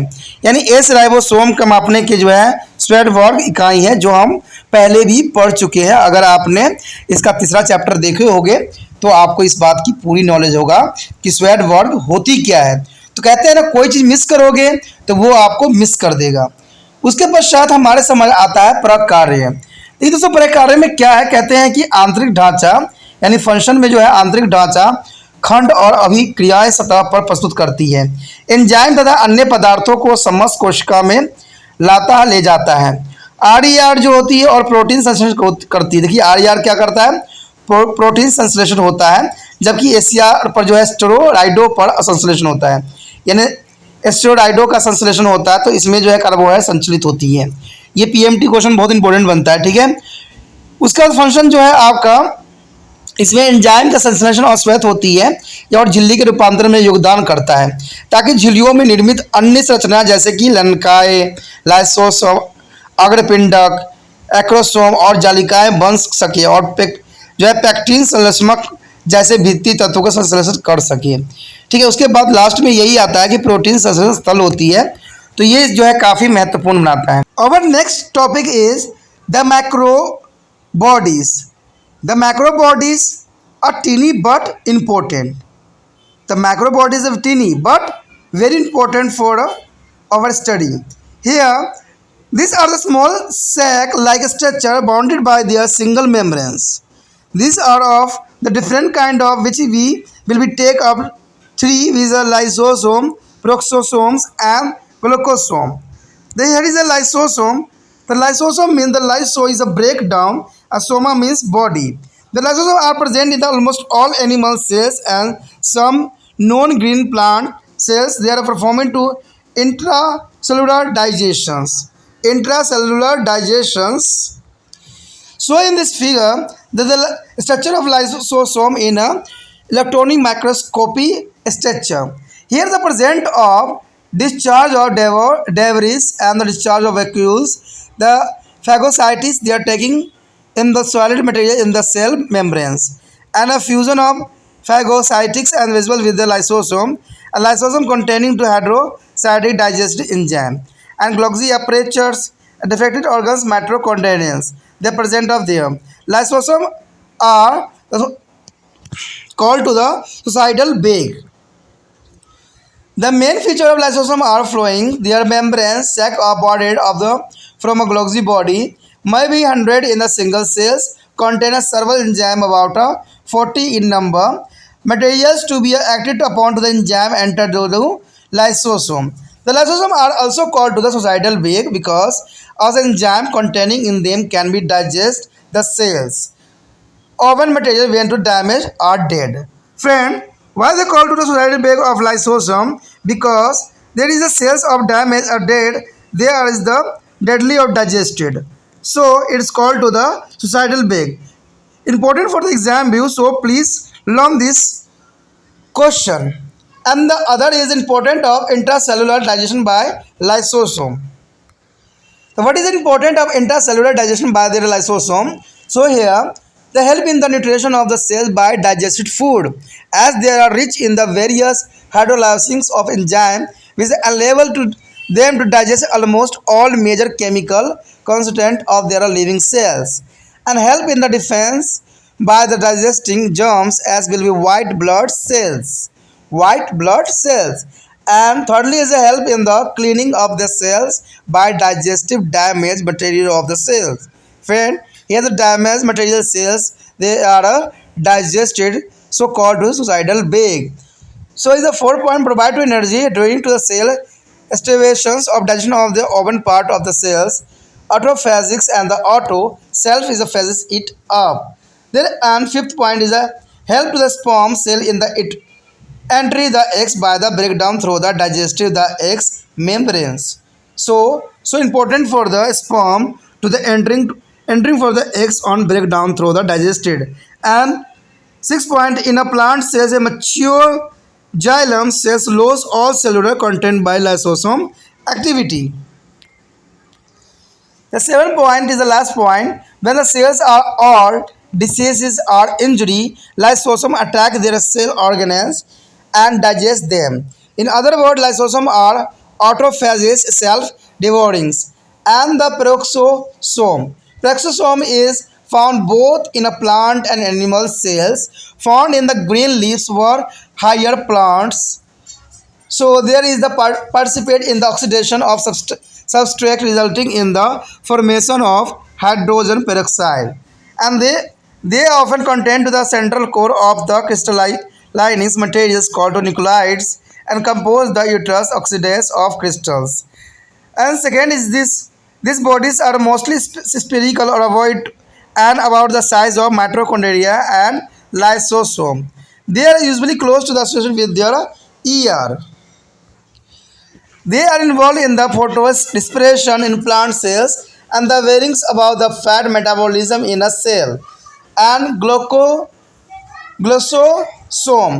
Glycosomes mean to the macrobodies present in the plant cells and morphologically similar to the previsomes. They are found in the cells of the yeast and contain fungi and oil rich of seed in the plant. They are functionally they are contain the enzyme of fatty acid metabolism involved in their conversion of the lipid to the carbohydrate due to germination. दोस्तों अगला topic जो हमारे समक्ष है वो है सूक्ष्म काय। देखिए ये सूक्ष्म काय का मतलब क्या होता है, यानी मैक्रो बॉडी। सूक्ष्म काय का मतलब बॉडी, सूक्ष्म मतलब मैक्रो। देखिए कहते हैं ये बहुत छोटी होती है बंद, लेकिन बहुत ही महत्वपूर्ण होती है।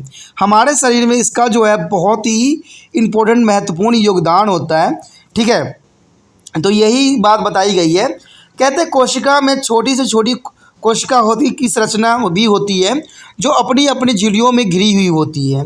ये संरचना विभिन्न प्रकार की होती है जिनमें से हम 3 के बारे में यहाँ पर अध्ययन करेंगे। सबसे पहले होगा हमारा लाइनकाय यानी लाइसोसोम, दूसरा होगा परऑक्सीसोम होगा, उसके बाद ग्लाइकोसिसोम। तो ये तीनों चीज़ें जो है हमारे लिए कहते हैं बहुत ही छोटा होता है लेकिन बहुत ही महत्वपूर्ण होता है हमारे शरीर के अंदर, और कुछ जो है प्लांट में भी पाए जाते हैं। तो कहते हैं कहीं भी ये होते हैं लेकिन इनका कार्य जो होता है बहुत ही महत्वपूर्ण रखता है मान्य। तो सबसे पहले तो लाइसोसोम होगा। लाइसोसोम के बारे में आप जानते ही हो कि इसको जो है आत्मघात की थैली भी कहा जाता है। देखिए दोस्तों, इसको आत्मघात की थैली कहना कहाँ तक उचित है। देखिए ये जब पढ़ोगे, जब समझोगे तब समझ में आएगा कि लाइसोसोम को हम आत्मघात की थैली क्यों कहते हैं। तो सबसे पहले तो यही बात आती है कि लाइसोसोम का मतलब क्या होता है। यहाँ लाइसो का मतलब होता है भजन करना, असोमा का मतलब होता है काय। लाइसोसोम प्राय सभी जंतु कोशिकाओं और कुछ हरे पौधे की कोशिकाओं में भी पाई जाती है। ये अंतर कोशिकाएं पाचन में सहायता करती है, यानी ये पाचन में क्या करता है दोस्तों, सहायता करता है। जैसे कि यहाँ पर लाइसोसोम का डायग्राम भी आपके समक्ष दिख रहा होगा।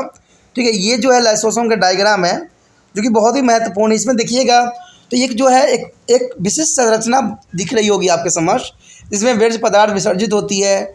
व्यर्थ की जो पदार्थ होती है विसर्जित कर देता है। जो विसर्जन राजधानियाँ होती है भक्षकाणु क्रिया और कोशिका झिल्ली के ठोस पदार्थों को लेकर यहाँ से जाती है।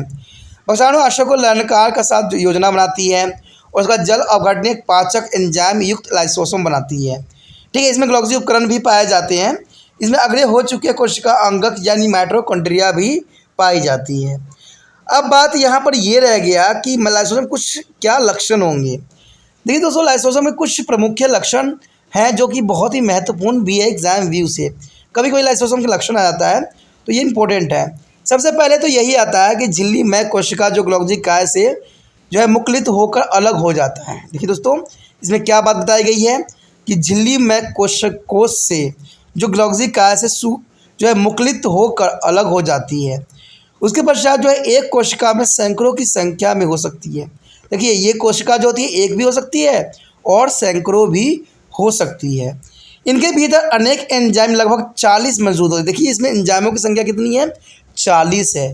तो इसीलिए जो लाइसोसोम को एक विशिष्ट बनाता है। तो याद रखना लाइसोसोम में सबसे अधिक जो होती है 40 एंजाइम प्रेजेंट होती है। कहते हैं वो पदार्थ जिन पर एंजाइम की अभिक्रिया होती है लाइसोसोम के भीतर पहुंच जाती है। देखिए जहाँ पर एंजाइम की रिएक्शन होती है वो जो होता है उसके बॉडी तक पहुँचा देता है। कहते हैं लाइसोसोम को हम जो है स्वयं घाती थैली यानी सोलर बैग भी कहते हैं, क्योंकि इनमें जो विद्यमान एंजाइम होते हैं कोशिका को अपने क्षतिग्रस्त या मृत पदार्थों को पचा डालते हैं।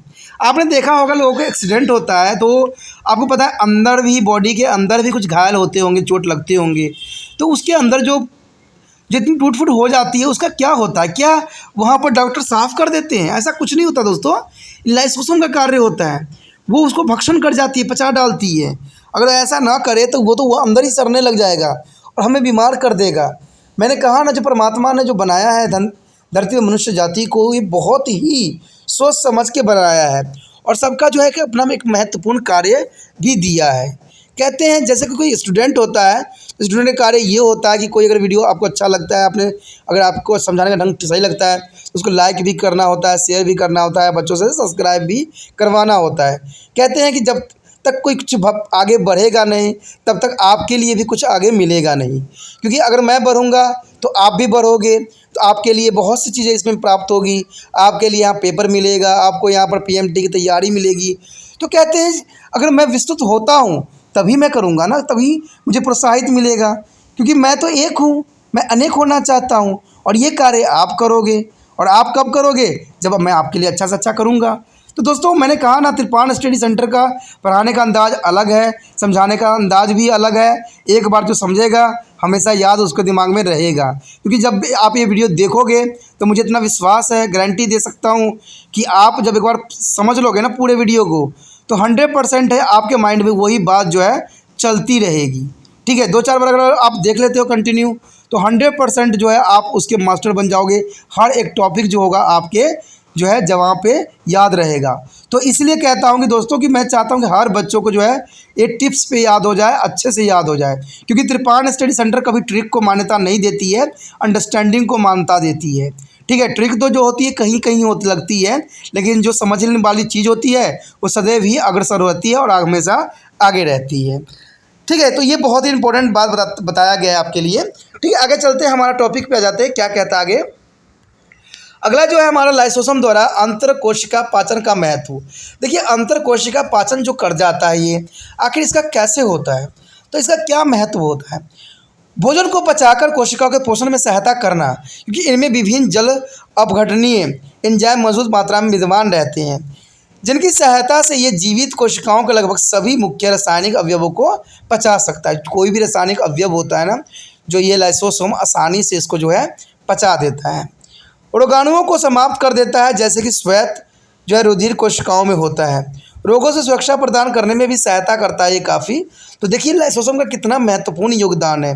आपको जो है रोगों से सुरक्षा प्रदान करना भी इसका एक कार्य होता है।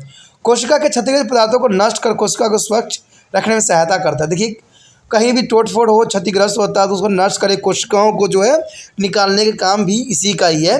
तो इतना महत्वपूर्ण लाइसोसोम हो सकता है आपके लिए, आपने कभी सोचा था इस बात को? ठीक है, इसके पश्चात पोषण के अभाव में स्वयं कोशिका के भागों का ही भक्षण कोशिका को ऊर्जा प्रदान करता है। और मान लीजिए आपने पोषण प्राप्त नहीं किया, खाना नहीं खाया है, तो वो क्या करता है, जो आपका फैट होता है उसको पिघलाने लग जाता है।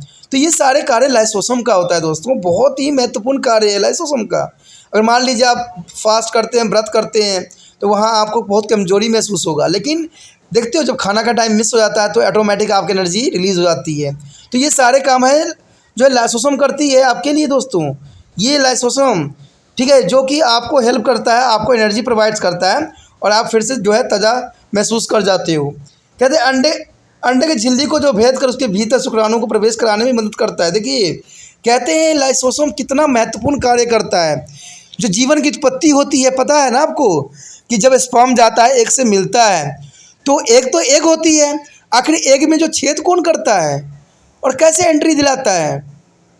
तो ये छेद जो काम करने का काम कार्य जो है लाइसोसोम का होता है। लाइसोसोम क्या करता है, एग में छेद करता है और शुक्राणु को प्रवेश कराता है। ठीक है, देखिए इतना महत्वपूर्ण कार्य है, जैसे जीवन का जो है कहते हैं शुरुआत होती है, वो कार्य करता है ये। तो लाइसोसोम कितना महत्वपूर्ण हो सकता है, ये शायद आपको पता भी नहीं रहा होगा, आपको कोई भी टीचर पढ़ाए होंगे इतना सारी बात बताए नहीं होंगी। तो ये मैंने कहा ना कि बहुत इंपॉर्टेंट बात है दोस्तों। उसके पश्चात इसमें जो है कहते हैं पादप कोशिका में जो है दारू यानी जाइलम कोशिकाओं के समस्त कोशिकाएं पदार्थों के लाइसोसोम के सक्रिय कारण नष्ट हो जाते हैं, यानी सक्रियता के कारण जो है नष्ट हो जाता है लाइसोसोम की सक्रियता के कारण। उसके पश्चात 7 बात ये बताती है कि जब कोशिका पुरानी हो जाती है तो रोगग्रस्त अथवा क्षतिग्रस्त हो जाती है, तब लाइसोसोम अन्य कोशिकांगों पर आक्रमण कर देती है और उन्हें समाप्त कर डालते हैं। और दूसरे शब्दों में लाइसोसोम जो होती है सबभक्षक होते हैं। यानी मान लीजिए आपका शरीर में कहीं चोट लग गई है, ख़राब हो गया है, त्वचा स्किन खराब हो गया है, तो वो क्या करता है, लाइसोसोम जो होता है उसको जो है सरा गला कर हटा देता है, गंदगी को साफ करता है और आपको जो है सुचारू रूप से जो है स्वच्छ बना देता है। तो कहते हैं लाइसोसोम इतना महत्वपूर्ण है जिसका आप पहले परिकल्पना भी नहीं कर रखे होंगे। उसके पश्चात हमारे समक्ष है पर ऑक्सीसोम। पर ऑक्सीसोम क्या होता है दोस्तों, इसमें यही बात बताई गई है कि पादप तथा जंतु कोशिका दोनों में पाया जाता है। याद रखना कि ये जंतु और पादप कोशिका दोनों में पाया जाता है। कहते हैं उच्च श्रेणी के पादपों की हरी पत्तियों में जाए जाते हैं और ये जो है कार्य द्रव यानी सबसेंट के ऑक्सीकरण में भाग लेते हैं, जिसके परिणाम स्वरूप हाइड्रोजन पेरोक्साइड का निर्माण होता है। कौन सा गैस का निर्माण होता है इसकी वजह से, हाइड्रोजन पेरोक्साइड। इसमें बहुधा क्रिस्टल पदार्थ का केंद्रीय कोर होता है, जिसमें जो है केंद्रकाक्ष या न्यूक्लियाइड्स कहा जाता है, जो कि यूरेट्स ऑक्सीडेट क्रिस्टल का बना होता है। यानी ये जो है बहुत ही महत्वपूर्ण रखता है। कहते हैं ये पिंड अधिकांश गोलाकार तथा अंडाकार होता है और आकार में जो है माइटोकॉन्ड्रिया तथा लाइसोसोम के बराबर बना देता है। तो यही बात जो है इसको बहुत ही महत्वपूर्ण और आकर्षक भी बनाता है। ये सामान्य जो है एंडोप्लाज्मा रेटिकुलम को ध्वनिक रूप में संबंधित होता है। देखिए ये जो है रेडिकुलम एंडोप्लाज्मा रेटिकुलम को जो संबंधित रूप में होते हैं, ये जो है पादप कोशिकाओं में प्रकाश संश्लेषण में भी सहायता करता है। यानी पादप कोशिका होती है उसमें प्रकाश संश्लेषण में ये जो है अत्यंत महत्वपूर्ण कार्य करती है। ठीक है, इसमें जो है ये कोशिका वसा का अपचरण का कार्य भी करती है, जो इसको एक महत्वपूर्ण बनाता है। उसके बाद जो है इसका अंतिम पॉइंट जो है ग्लाइकोऑक्सीसोम। तो ग्लाइकोऑक्सीसोम को भी अपना कार्य है। ये कहते हैं सूक्ष्म काय पदार्थ कोशिका में विद्यमान रहते हैं और आकृति में जो है परऑक्सीसोम के सामान्य ही होते हैं। ये जो होते हैं खमीर होते हैं यानी ईस्ट होते हैं। ये कोशिका और कुछ खास प्रकार के कवकों व पादपों के अधिक तेल वाले बीजों में पाए जाते हैं। यानी कह सकते हो जिसमें अधिक तेल पाया जाता है उन बीजों में ये चीज़ें जो होती है ग्लूकोसोम्स पाया जाता है। प्रकार्य रूप से इनमें वसा अम्ल अपचयन के एंजाइम पाए जाते हैं, जो अंकुरण के दौरान जो है लिपिडों को कार्बोहाइड्रेटों में बदल देते हैं, जो कि एक महत्वपूर्ण बात है। तो our next topic is cilia and flagella. Friend, there is the organelles and the motile. What do you mean to cilia and the flagella? There is some unicellular organism like a paramecium and endoxenia is swimming in the water with the help of cilia and flagella. Especially there is the multicellular organism. Some living tissue is the epithelium tissue have a cilia. They are beads and the create of current in their fluid in order to the move in the given direction. Example, the wind pipes and tracheas to the push out the mucus and the dust particles. Cilia beat like a teeny oars as the paddles as the boat, and the flagella bearing about a splash like a movement. Both are made up to the contractile protein tubulin in the form of macrotubulus. The arrangement of the macrotubulus is a term as 4, 9 plus 2, and that is a 2 central macrotubules and 9 diplet set of surrounding them. What is the difference between cilia and flagella?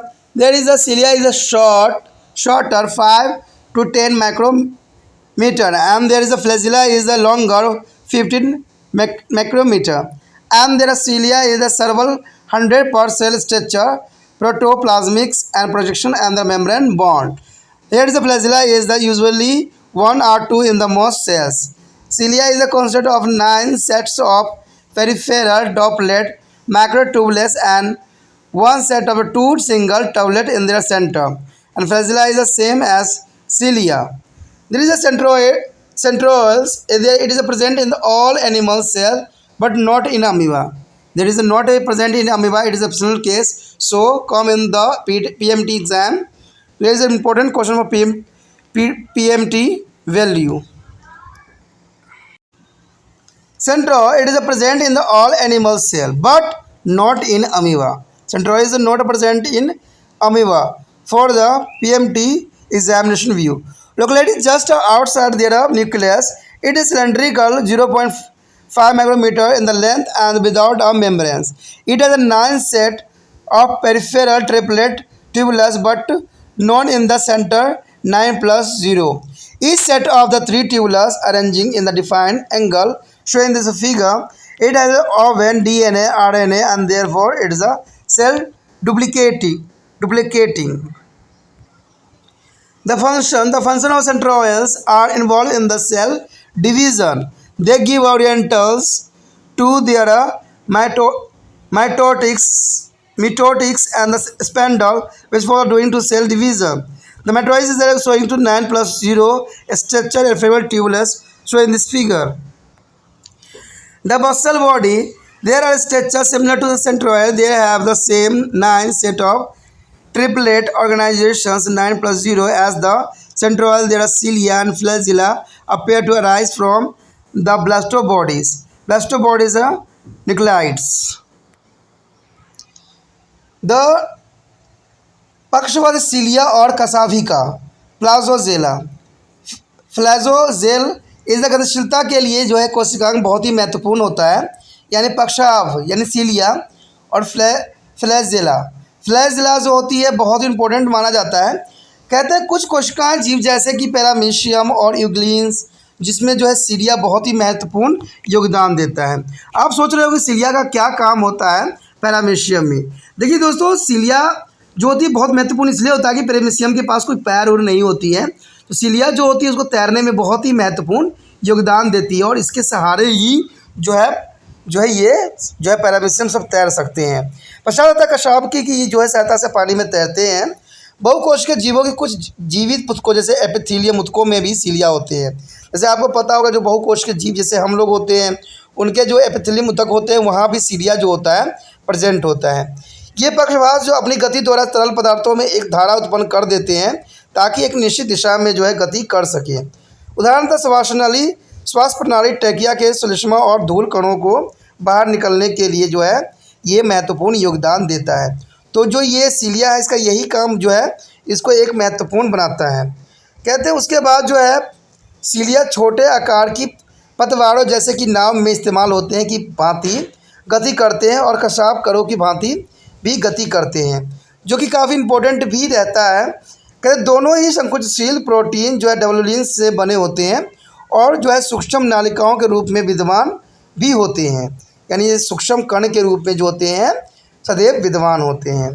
सूक्ष्म नालिकाओं का जो है विन्यास 9+2 कहा जाता है. याद रखना दो, इसका जो है विन्यास जो होता है 9 और 2 होता है, अर्थात 2 कोशिकीय सूक्ष्म निकाय और उनके जो है चारों ओर स्थित 9 सूक्ष्म नालिका दीर्घ यानी डबलेट समुच्चय पाए जाते हैं, जो कि काफ़ी इम्पोर्टेंट बात भी रखता है. कहते हैं उसके बाद सीलिया जो है और फ्लैजेला जो है उसमें क्या डिफरेंस होती है. देखिए दोस्तों, दोनों में डिफरेंस जो होती है साधारण ही होती है, कोई खास नहीं होती है, लेकिन एग्ज़ाम व्यू से भी इम्पोर्टेंट बन जाता है क्योंकि एग्जामिनर ऐसे क्वेश्चनों को जो है बहुत ही इम्पोर्टेंट देता है. तो सीलिया में क्या है दोस्तों, कहते हैं लघुत्तर आकार के जो है 5 से 10 माइक्रो तक हो सकते हैं, लेकिन जो फ्लैजेला होता है वो जो दीर्घ यानी लंबे होते हैं, लॉन्गर होते हैं, जो 15 माइक्रो हो सकते हैं मीटर. उसके पश्चात कहते हैं जो है प्रति कोशिका यानी प्रति कोशिका से जो है सैकड़ों की संख्या में यह होती है जीव द्रव्य बहुक्षेपण और झिल्ली से घिरे हुए होती है, यानी ये जो होते हैं बहुत संख्या मतलब लाखों करोड़ों में होते हैं. ठीक है. उसके बाद फ्लैजेला जो होती है अधिकांश कोशिका में प्रायः 1 से 2 हो सकती है, 1 से 2 हो सकती है फ्लैजेला. कहते हैं इसे प्रधान डिक या डुबलेंट सूक्ष्मकाओं को 9 तथा केंद्र में नालिकाओं का एक समुच्चय होता है, जो कि बहुत इंपॉर्टेंट बनाता है. उसके फ्लैजेलिया में जो होता है समुच्चय वही जैसे सीलिया में होता है, तो ये दोनों काफ़ी इंपॉर्टेंट बात रखता है. उसके बाद तारक केंद्र यानी सेंट्रोओल. सेंट्रोओल क्या होती है दोस्तों, सेंट्रोओल के बारे में आप क्या जानते हो. तो कहते हैं ये सभी प्राणी कोशिकाओं में, याद रखना, सेंट्रियोल जो होते हैं सभी कोशिका प्राणी में होते हैं, सिर्फ अमीबा में नहीं होता। आपको पता है जो पीएमटी का एग्ज़ाम होता है ना, उसमें ऐसे ही क्वेश्चन उठाते हो जो आपको कमज़ोर लगता हो और वही एग्ज़ाम में आ भी जाता है। तभी कहता हूँ ना कि आपको हर एक वर्डिंग को समझना अत्यंत महत्वपूर्ण है, और ये कार्य जो है सिर्फ त्रिपाण स्टडी सेंटर ही कर रहा है कि लाइन टू लाइन आपको समझाने की कोशिश किया जा रहा है। तो ये अत्यंत महत्वपूर्ण होता है। तो ये बात जो है रहता है, ये एक्सेप्शनल केस में होता है कि अमीबा में नहीं पाया जाता है। केंद्र के ठीक बाहर की ओर स्थित होता है, और ये जो क्या होता है दोस्तों, ये बेलनाकार होता है, यानी जैसे कि आप आटा में बुनते हो, ठीक है, आटा की रोटी बनाते हो, इसी बेलनाकार शेप में होता है। इनकी संख्या जो होता है 0.5 माइक्रोमीटर होती है, तथा इनके ऊपर झिल्ली नहीं होती है। इनमें परिधान त्रिक या डिप्लोमेंट नालिकाएँ के 9 समुच्चय होते हैं, लेकिन केंद्र में जो है कोई नालिका नहीं होता है। इसका मतलब है कि 9 और 0 जो है प्रत्येक समुच्चय में 3-3 नालिकाएँ होते हैं, जो एक निश्चित कोण वह व्यवस्थित रह जाती है। इसमें जो होता है डीएनए और आरएनए होता है, अंत यह अपनी प्राकृतिक स्वयं ही बना लेती है। यानी दोस्तों इसमें डीएनए पाया जाता है, इसलिए जो है अपनी आकृति ये स्वयं ही बनाना काफ़ी पसंद करती है, जो कि इसको एक महत्वपूर्ण बनाता है।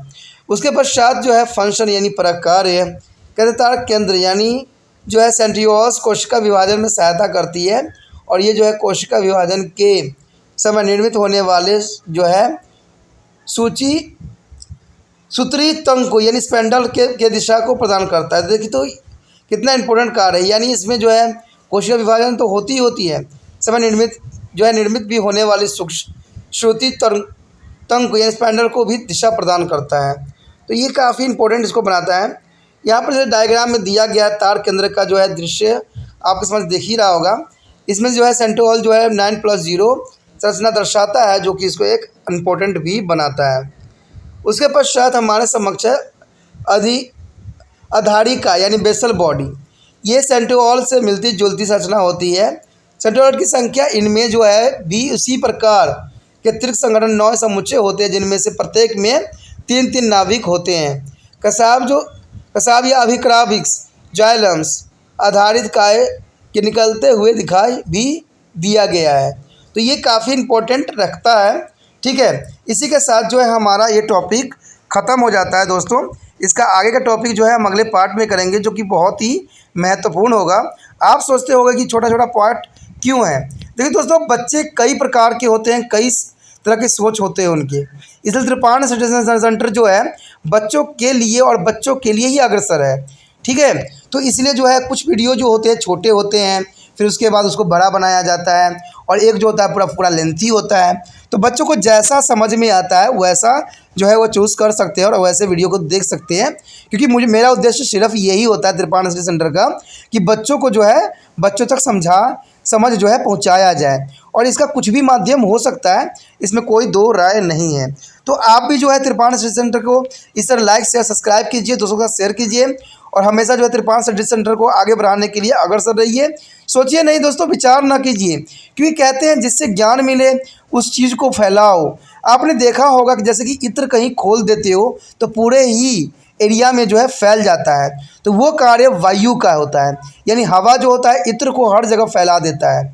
देखिए अगर मान लीजिए कि त्रिपाण स्टडी सेंटर एक इत्र है, तो आप जो हो एक हवा हो, यानी ऑक्सीजन हो, जिसको हर जगह पहुंचाना है, इस सुगंध को जो हर एक बच्चे तक पहुंच सके और हर बच्चे जो है इससे लाभान्वित हो सके। कोई बाद में मुझे ये ना कहे कि आपका चैनल जो है मुझे मिला नहीं। अगर ऐसा कोई बोलता है तो इसका मतलब मुझे नहीं बोल रहा है, आप सब बच्चे जो मेरे साथ जुड़े हुए हो, आप लोग को ये बात बोली जाती है। क्यों? क्योंकि आप मेरे साथ जुड़ गए हो। अब मैं कहाँ तक पहुँचा दूँ किसी चीज़ को, क्योंकि आप हो, आपके समक्ष बहुत से बच्चे होते हैं, उनसे शेयर कीजिए, उनको बताइए, ठीक है। वो सब कहिए कि एक बार समझ के देखिए। तो ये कार्य आप है, आप जो हो ऑक्सीजन हो। कहते हैं ऑक्सीजन नहीं रहेगा तो त्रिपाण स्टडी सेंटर आगे नहीं बढ़ पाएगा।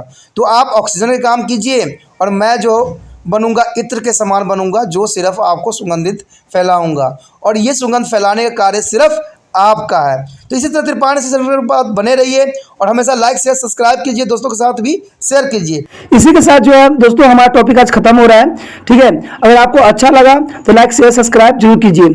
अगर पहली बार अगर आप वीडियो देख रहे हो, पहली बार मेरे चैनल पे आए हो, तो सब्सक्राइब करना आपका फर्ज बन जाता है। सब्सक्राइब करने से ये होगा कि जो भी मैं आप क्लास के रिगार्डिंग कोई भी वीडियो डालूंगा उसका नोटिफिकेशन जो है समय समय पर आपको प्राप्त होता रहेगा।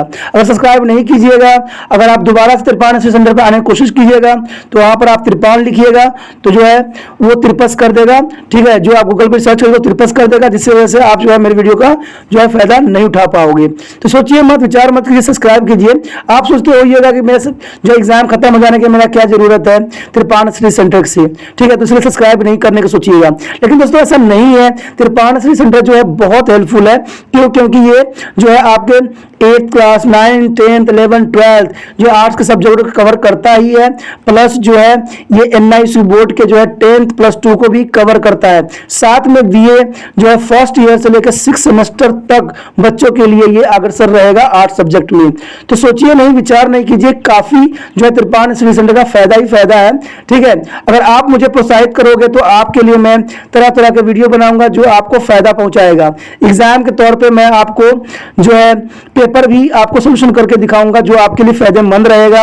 अगर नहीं सब्सक्राइब कीजिएगा, मेरा मनोबल घटेगा, तो हो सकता है कि आपको फिर दोबारा मैं ना वीडियो बनाऊं और आपको फायदा ना पहुंचाऊं। तो अभी भी नहीं सोचिए, मेरा जितना आप फैलाइएगा, जितने दूसरे बच्चों के साथ शेयर कीजिएगा, उतना जो है मैं आपके लिए कार्य करने में अग्रसर रहूंगा, ठीक है दोस्तों। इसे सोचिए मत, विचार मत कीजिए, अभी सब्सक्राइब कीजिए और अपने व्हाट्सएप स्टेटस पे लगाइए और दूसरे बच्चों के साथ भी शेयर कीजिए, ठीक है दोस्तों। अपना ध्यान रखना, बाय।